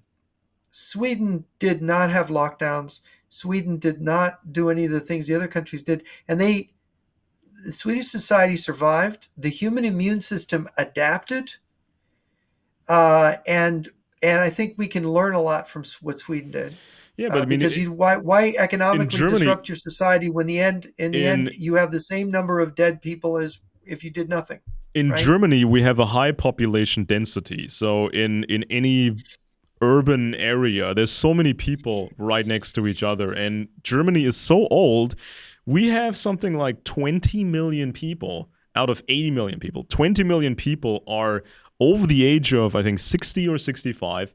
They're obese. Really, a quarter of Yeah, your population. yeah, yeah. Yeah. They are obese. They have heart problems. They have other problems. So they are at risk the most. Then we are a drinker nation. We love booze. You know, some people actually, Alcohol is a poison. yeah, somebody actually, because our legal drinking age is 16. You can buy Really? beer. You can buy beer at 16. You go to one store or a supermarket because we don't need any special licenses for, special stores for alcohol. No, you can buy this in any supermarket, in any place, any gas station, anytime, any place. You go there as a 16-year-old, you buy a six-pack of beer, go to the next store, buy the next six-pack of beer, and you can assemble a mountain of beer. And I heard something, because this is Bavaria, and this is, of course, different than the rest of Germany. Somebody actually claimed to me that under parental supervision, I haven't checked if this is actually true, but somebody said to me, well, under parental supervision, you could actually give a 14-year-old a beer. And I know that parental supervision in Germany. I know that it's not uncommon at all to have 14-year-olds People drinking sometimes beer. do that here, in their private home, Yeah, but I mean, it's like parents will do here. that. I mean, here it's very much ingrained in society. Many people actually start drinking at 14. So we have a big problem with that. And So, would you say that's true in you look at Scotland or Ireland or Scandinavia and certainly Russia? who boy, You're gonna find there's a lot of drinking. yeah. There's a So belt of countries it's there that not love that good. alcohol. Yeah, It's not that good for your immune system. So when you have no. heart problems and alcohol problem, this and that, it's not good to have a virus that probably came out of a Chinese laboratory and may have been modified to be dangerous for you and cause all sorts of damages everywhere. So And how many Germans died? Do they have a number? How many Germans died of I the don't what is the remember percentage? I don't remember the exact number, but we had some pretty strict measures at times, and when the vaccine happened, many older people got vaccinated, especially the older people. When it came out, the first people prioritized to get the vaccine were the people above 60 and 65, So they did some calculations, and they said, well, if there wasn't a vaccine and we didn't have this measure and that measure, this could go horribly wrong because we just don't have the medical personnel to fix everybody and treat everybody. And so you had medical personnel, highly qualified people. They put people, attach people to these machines that just become a part of your body to save these people. And they were working day and night, so it wasn't really pretty. And I said this to people early on. I said this to my audience. I said, I know it's a tough sell. You are expected to accept the vaccine from these corporations, Johnson & Johnson and Pfizer, and there's even a new product with a new technology. I know it's a tough sell. It's tough to trust them. But the only other option you have is exposing yourself to this crazy virus that came from some sort of bat or whatever, possibly came out of a Chinese lab, possibly was made to hurt you.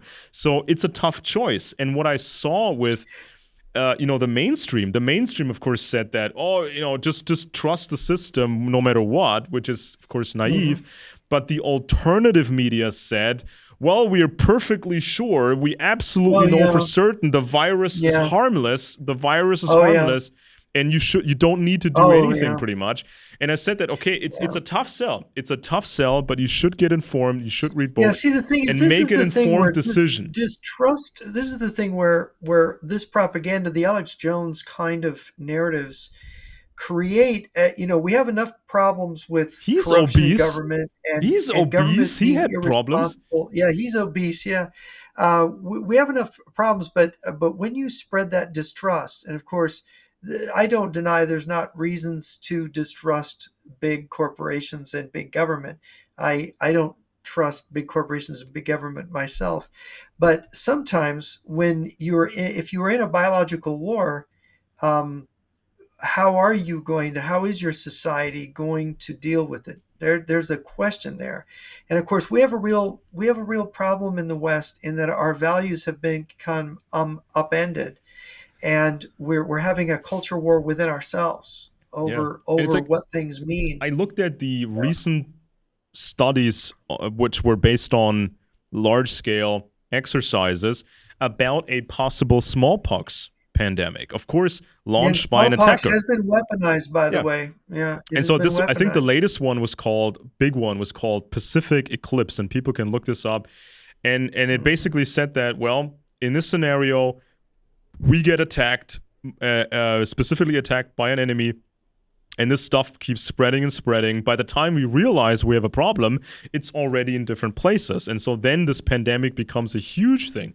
And in this exercise, they assumed there would be a lot of misinformation spread by, bad people and silly Right. people. Or So this, irresponsible people. yeah, and Yeah. there may be a smallpox pandemic coming, originating from Chinese attackers or Russian attackers, and you can expect these countries with their assets to tell people, don't get protected from smallpox, don't take a smallpox vaccine, it's fake, it's nothing, it's real, it's not real, it's just a stage thing with actors. And and I, and, and that could be itself could be fatal to the West woo, because they do have vaccines against smallpox that work. Now, weaponized smallpox, it's different. I'm not sure about that. I know the North Koreans, the North Koreans troops, when they defect, oops. they have the antibodies for smallpox. There hasn't been a smallpox outbreak since the 60s. They have the antibodies because they've received the uh, vaccine against weaponized anthrax. Yep. Oh boy, yeah. I mean, it's like this. So that means People North are, Korea has yeah, and anthrax. and I mean, not people anthrax. are I'm sorry, weaponized smallpox. They and have people smallpox, evidently. people Yeah. have been conditioned by Alex Jones and others to think in a certain way, not come to a Right. professional conclusion, not analyze a topic. They just listen to what the crowd is saying and then they go with that. Right. And it when we're talking about smallpox, I mean, this is something that, came out of nature and was changed by the Russian program, the Biopreparat program, and they made it more infectious, quicker, and harder to beat. And so And they made their weaponized smallpox is so bad it can cause blistering on the inside of the intestines and yeah, cause you to bleed and out. and they had these combined pathogens where they can have either two Right. separate things used at the same time, or they actually combine two different things. And so by the time you think you know what it is, you start treatment in this and that way, it's a plot twist, it just surprises And you with something else. And yeah, and that to add to that point, the Russian literature on this is that they even see radiological weapons, nuclear weapons, radioactive fallout has a suppressive effect on the immune system. So they believe that combining biological weapons with nuclear weapons is ideal. And those that know the military literature even better than I will confirm this, that Russia always has prepared for a biological slash nuclear world war.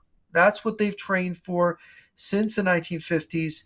That's what they're prepared for. Even their tanks are designed for a nuclear environment. The autoloaders on the T-90, for example, a guy yeah, just did and it's this like, on the internet. with Mr. Macbeth just did a great thing on that. That the reason why they have autoloaders is that if they open that, they're exposed to radiation. So the autoloading yeah. protects them from radiation when they have to drive through the cloud, right? Yeah, and if you look at somebody like Fauci, right? So the one thing that you can probably get him on is that moment when he had these conference calls with other experts, even leading experts from Germany. We have like this super expert, Mr. Drosten, super expert on all these biological threats. And so these experts talk to each other, and like half of them, this came out in the, emails under FOIA requests and all that. Some of these experts said, well, of course this could come from a lab. Of course this could have been modified. We don't know for sure, but that's a serious possibility. So all these options were discussed, obviously. But then Fauci in public created this pressure. That's how I saw it. Fauci created this pressure. And then came this piece, I think in Nature magazine, that said, well, we shouldn't look at a lab origin. This is silly. And then social media started to censor stories about a possible lab origin. And now, of course, opinion has changed. That Nature thing has been retracted. They apologized. Of course, it may have been a lab. The intelligence community says, of course, we can't rule it out.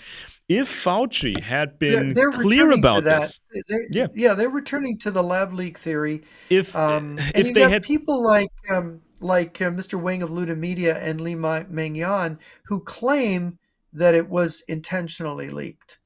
And of course, you have different claims, but of course, people may not think that they're credible. And of course, you want to look at everything. But about this Fauci thing, Charles Ortleb, and I want to do a little plug for him because he's a guy on the left. He's not the kind of guy whose political ideas I agree with, but he did write excellent. He was very concerned about AIDS and Fauci's role in the whole AIDS thing. And he wrote a series of books. And one book he wrote on Fauci called Fauci, the Bernie Madoff of Science and the HIV Ponzi Scheme that Concealed the Chronic Fatigue Syndrome Epidemic. And I don't know that Mr. Ortleb is correct on the science, because I think that when it comes to virology and science, there's a lot of disagreement, and there's a lot of there's a lot of cutting edge things that are going on that are very curious. Judy Mikovits is another one who's written the books. She worked for Fauci. JFK Jr. Robert F. Kennedy Jr. wrote the intro to her book. I read it, and I read her book, and I was baffled because when you look at these big bureaucracies, they kind of act like gangsters in that they have this money and they're protecting their turf.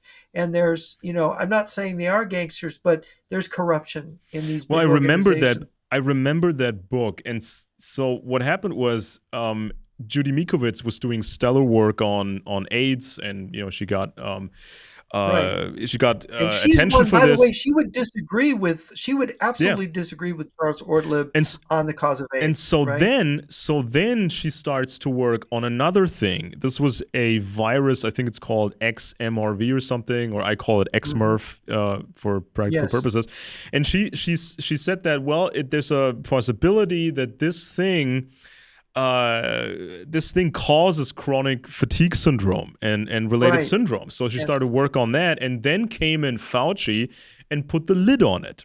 Now, of course, she her career was ruined, her life was ruined, and then she started to get attention from some of the truthers and all that. So she thinks this was some sort of a conspiracy against her.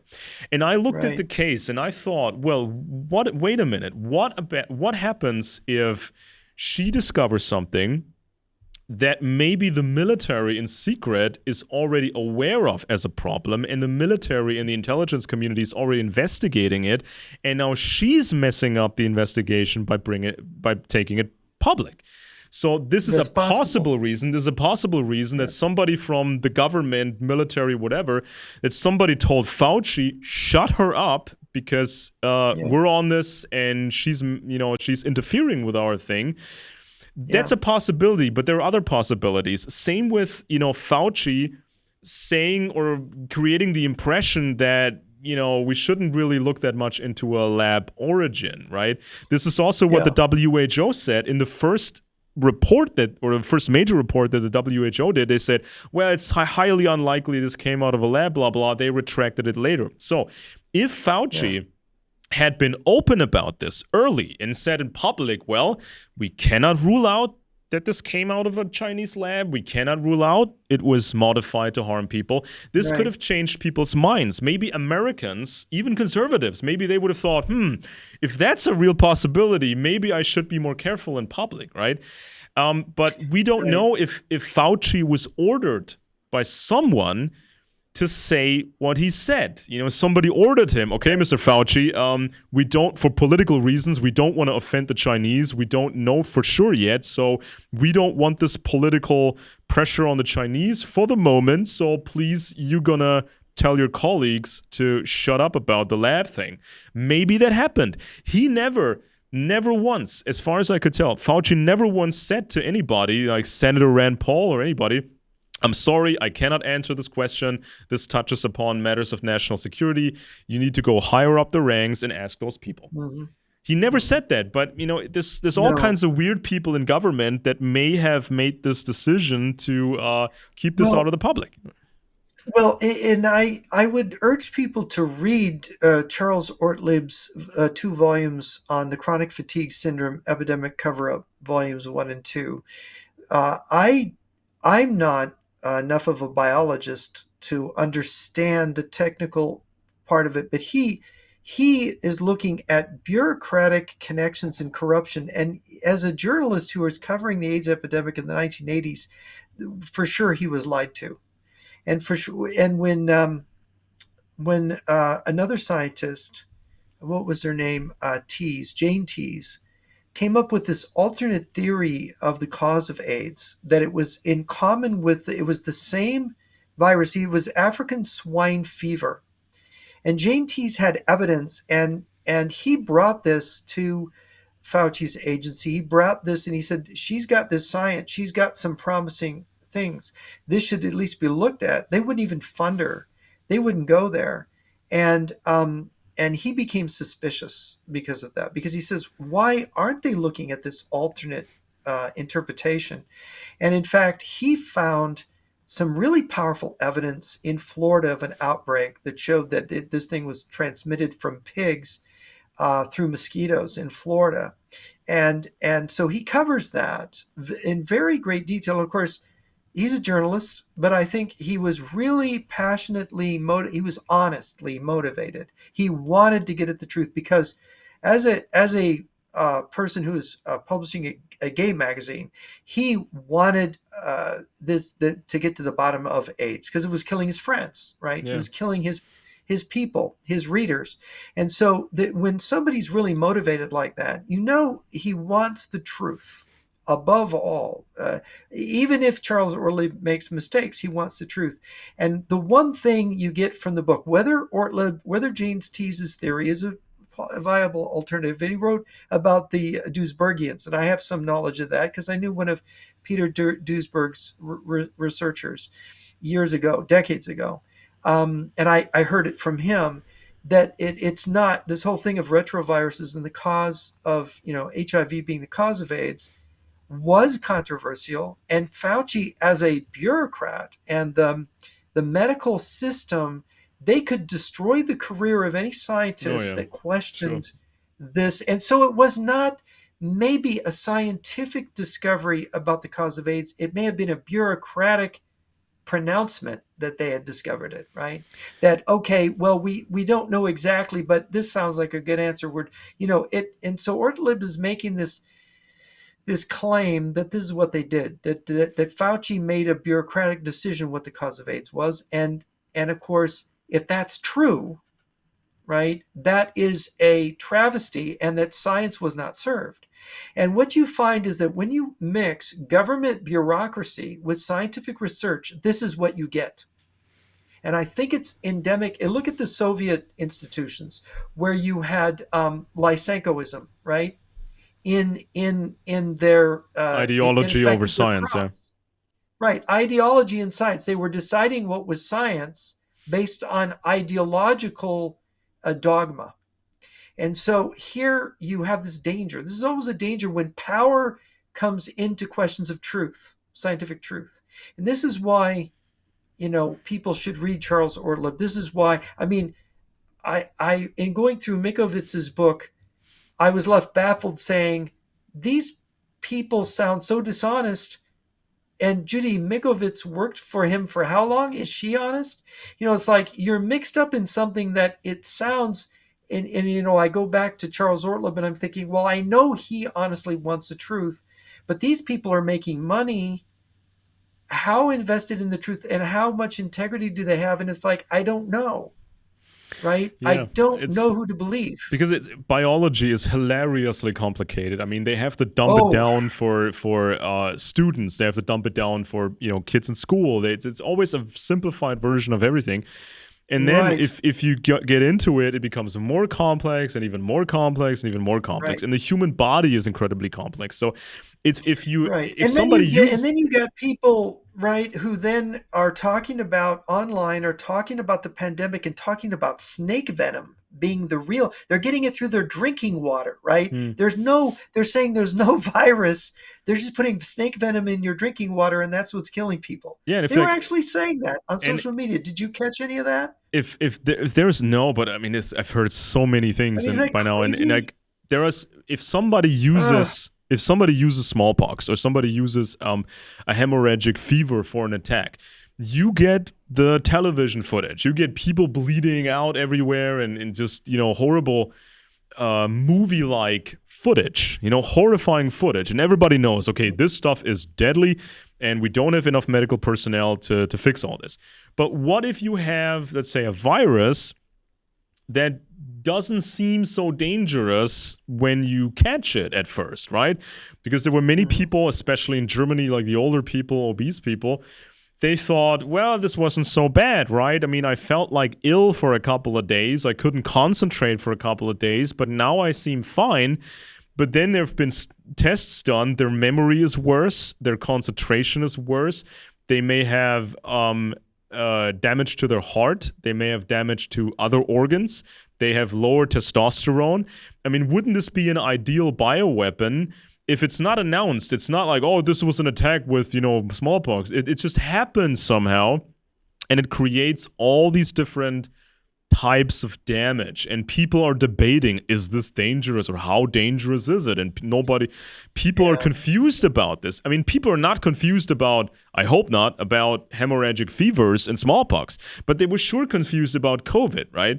Especially Yeah, in the they really beginning when, were. I mean, there was so much, we call this the age of information, but maybe we're living in the age of disinformation.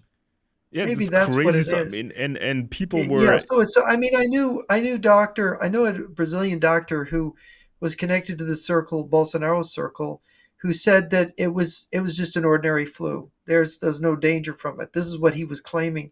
And I read his scientific paper and I thought, no, no, this isn't scientific because I know I studied the philosophy of science. You can't, science is most of the people on all sides of the issue don't know what science are, and so this is where it gets extremely difficult because science is not it's you have to have a falsifiability principle locked in there because really it's very difficult. You have a theory, but cause and effect relationships are often confused, are often inverted, or there's a corollary relationship where there isn't a direct cause and effect between the two things you're looking at. And so the difficulty in telling what causes what is just it's profound. yeah, and it's And like you're there's so dealing many. with microorganisms whose actions are not actually understood at the fundamental level, And it was right? always, I mean, COVID was always such a complicated moving target because the virus was changing over time, right? So there were measures, Mutating. but then the virus became different. Then in the first phase, there was no vaccine, so all kinds of people could have caught it, and they couldn't really tell, was this COVID? Maybe, maybe not. Maybe they did a quick test, but not the full test or repeated testing. So they weren't sure Well, if they got it. I'll tell a story. A friend of mine is taking care of retarded, mentally uh, disabled adults or semi-disabled adults, and one of them got something. They thought it was COVID. I think he was in for was it 2 weeks? They intubated him, but they tested him multiple times, and it showed that he didn't have COVID. and yet he had all the symptoms. And so you go, well, do those tests work? Do they always Mm. know? I mean, I've had medical tests where I knew I had something, and it was in the third time before they said, oh, yeah, you have this, right?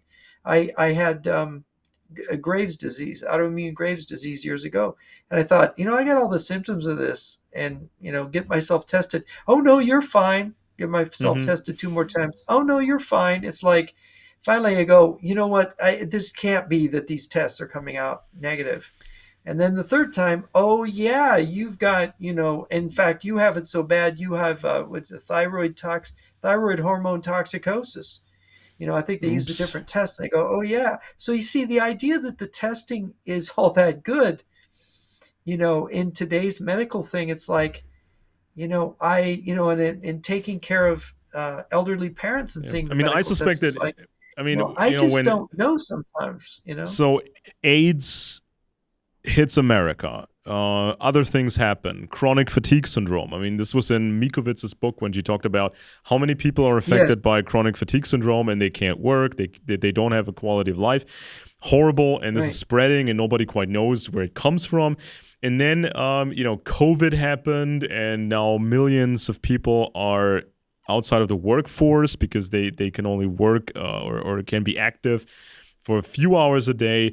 And it's like when I read this, I thought, well, this would be a modern type of biological warfare. Not the big deadly stuff, but just something here, something there. You disable 1 million people here, you slow down 2 million people there, and another Well, million. and you look at, we talked about this before, the vaccinations in the Gulf War, the first Gulf War, Oh and yeah. you had Gulf War syndrome, and the questions, the scientific questions, the debates, how difficult it was to sort that out, right? Yeah, and when you're dealing with modern NBC type weapons, I mean, we have this thing right now in Germany. The Ministry of the Interior has come up with a recommendation for the entire population. They're about to release it or discuss it at in the middle of this month. And they say that pretty much every German should have a secure room, preferably a basement. Now, of course, we Germans, we build our houses like bunkers, right? It's always, big concrete and just steel. And this is how we make houses. But so everybody has like some type of basement.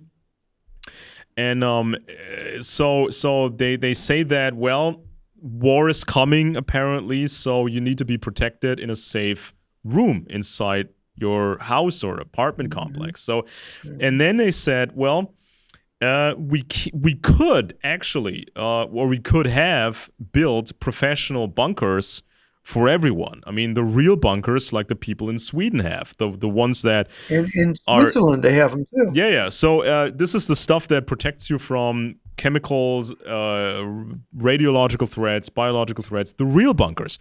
They actually said that we could have had real bunkers for 140 billion euros. Now, this is not even a lot of money for that. I mean, this is like we spend like Mhm. 50 billion extra on the migrants, and we spend 50 billion on climate change. We spend 50 billion on another thing. We could have enough bunkers, real bunkers for almost everyone for that money, 140 billion euros. But they didn't To do protect that the whole population. to protect the whole, but they didn't do that. So now we're left with our basements. And they said, well, you should reinforce the windows when it comes to that. If you can, you should have an air filtration system so you don't breathe in nuclear fallout or chemical warfare agents, right? But most people won't even do that, or they can't afford that, so it's too late for them. So the only thing you're going to be protected from is standard munitions, like standard rockets, missiles, like in Kiev that hit apartment buildings, that hit schools or anything, right? So you can be reasonably kind of safe from that. But anything else, you are vulnerable to. And so that means they have a long time ago given up on NBC security for the Germans. That means we are vulnerable and we can be blackmailed into capitulation.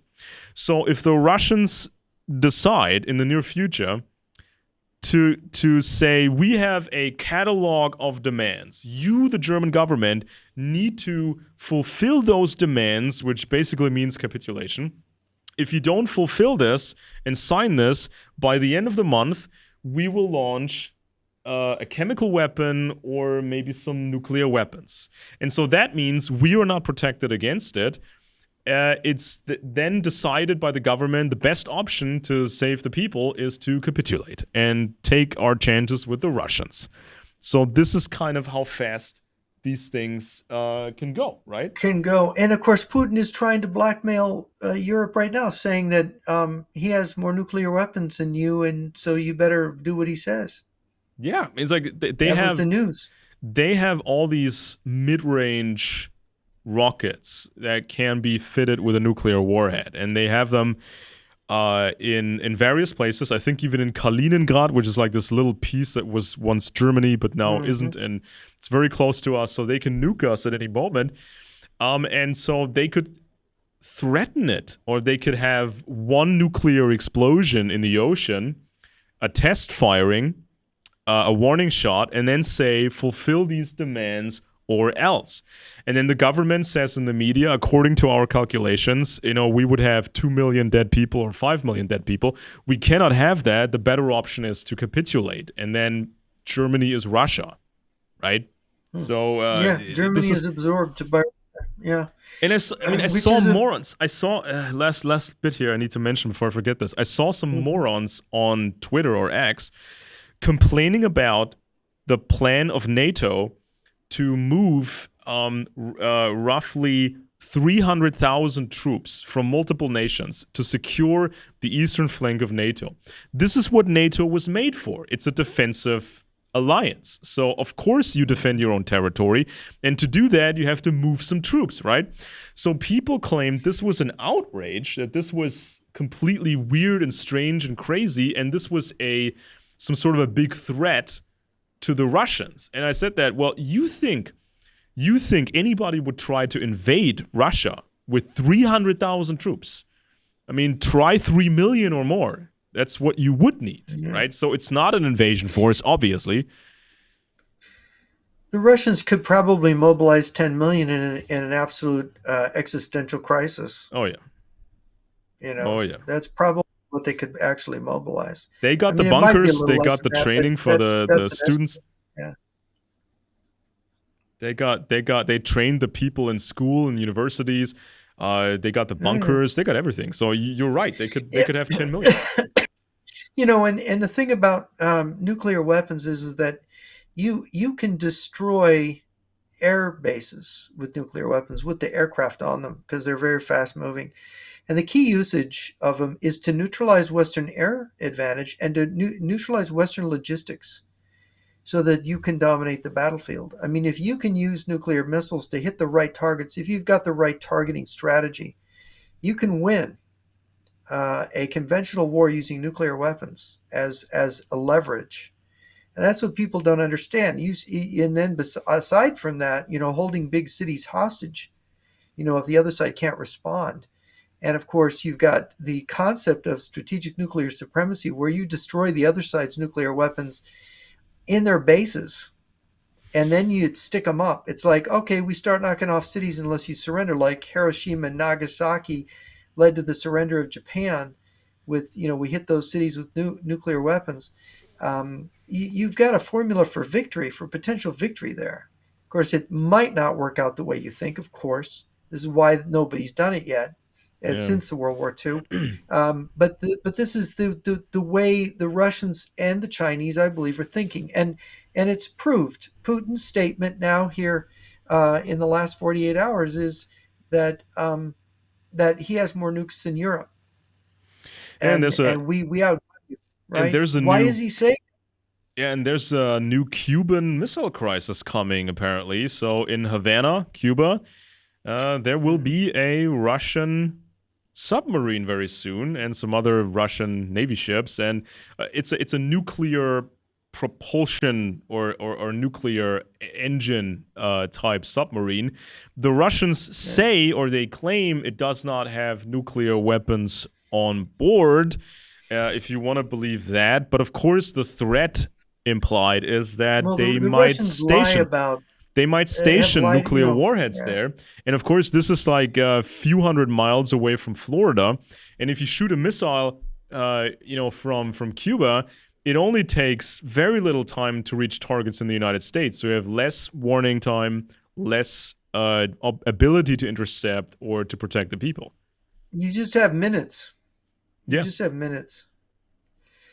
Yeah. I mean, from Russia, it's 30 minutes. From Cuba, goodness knows, what is it, 7 minutes, 6 minutes? Whatever it possibly. is. Yeah, something like that. It's ridiculously small. And of course, the submarine right off the coast, you got 3 minutes, depending on how far inland the target is. It could be longer, but these are realities of the world that we live in. And this is the problem is that people do not think these unthinkable thoughts. And of course they want to say that people are kooky or they're warmongers if they think of these scenarios. We need to be defended and protected. And we need leaders that can understand what Russia and China are about. And we need a society that's well enough read and understands it, so they won't listen to a Schroyer or an Alex Jones spouting Russian and Chinese propaganda at them and them believing it or falling for it. That's really scary to me, because now you've got millions of Americans who are actually going along with the enemy's narratives. Yeah, I mean, there's so many people who want to be influencers now, right? There's this Lindell guy, the Pillow guy. Then there's Russell Brand, who used to be just an entertainer. There's this Andrew Tate guy, who's like an online video pimp. There's so many people that want to talk about the big stuff, because it seems so manly to talk about these things, right? But it's like you got to ask yourself, what is the qualification of these people? Would you What do they know? get surgery from somebody who watched a few YouTube videos on surgery? Possibly not. No. I mean, No, I don't want that surgery. No, don't cut into me. it's That's like, oh, good. trust me. I went to YouTube University.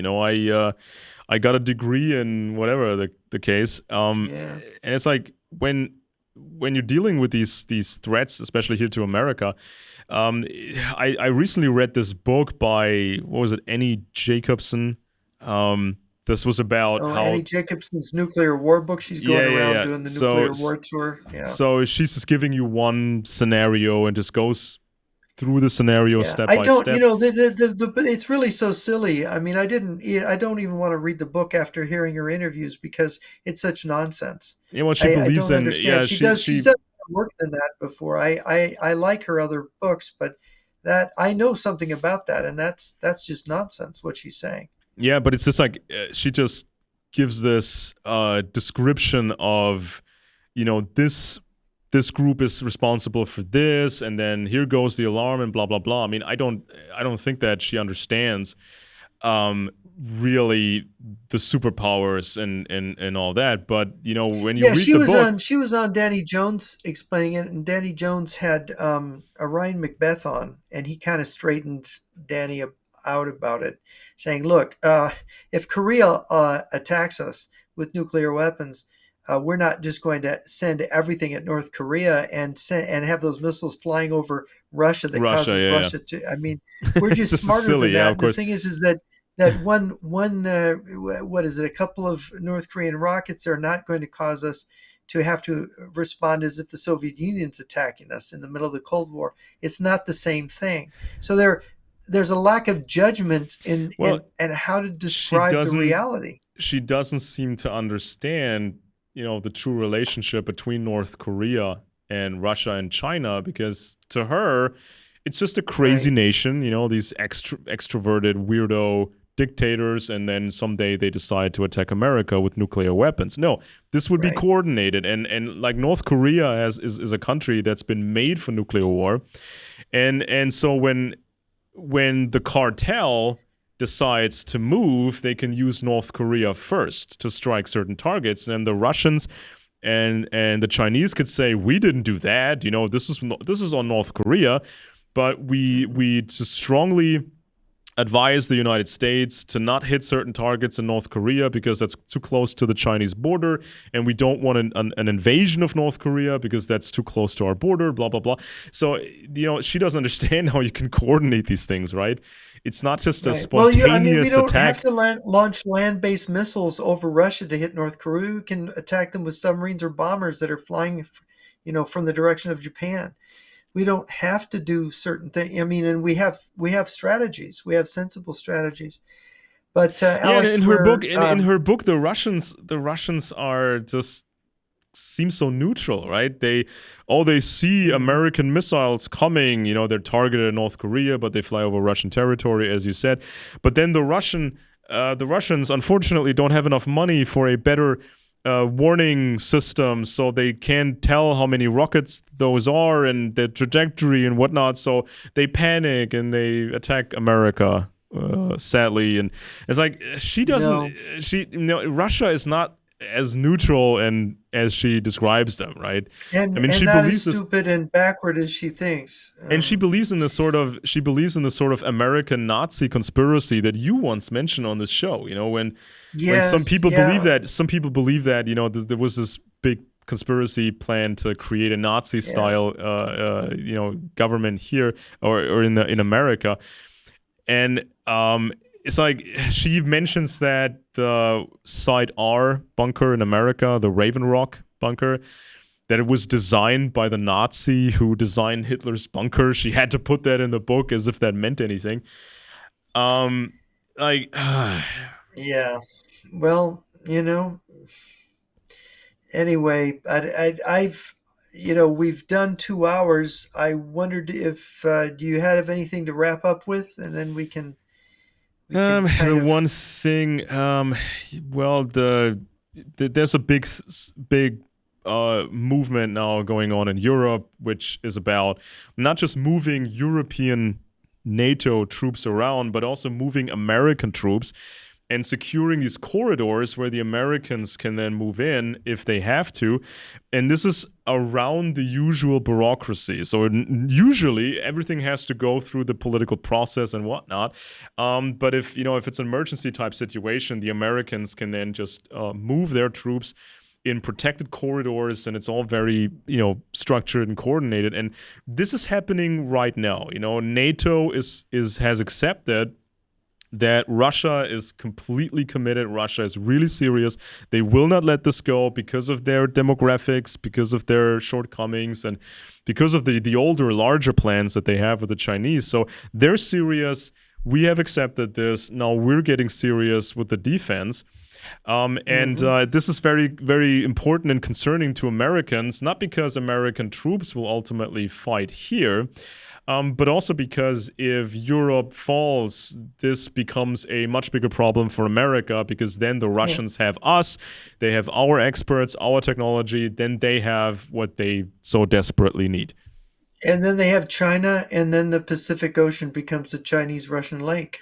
Oh yeah, oh yeah, and Yeah. they created the Silk Road, this supposed trade route, over sea, over land, and it's all military grade, and that's been in the press for years. Everything is up to military specifications, so they can move anything from China to Europe in a very short amount of time. So you may actually see American troops fighting Chinese troops on European soil. That is possible. It is possible. Yeah, there have been Chinese that have been fighting in Ukraine, Oh yeah. in the Oh yeah. Russian army. I saw one interviewed. Yes, it's true. So, ladies and gentlemen, thank you for joining us today for our chat over some recent current events and having a larger way of looking at them. And I hope you'll join us next week for another discussion on Friends and Enemies. I'm Jeff Nyquist, and my co host has been Alex Benesch.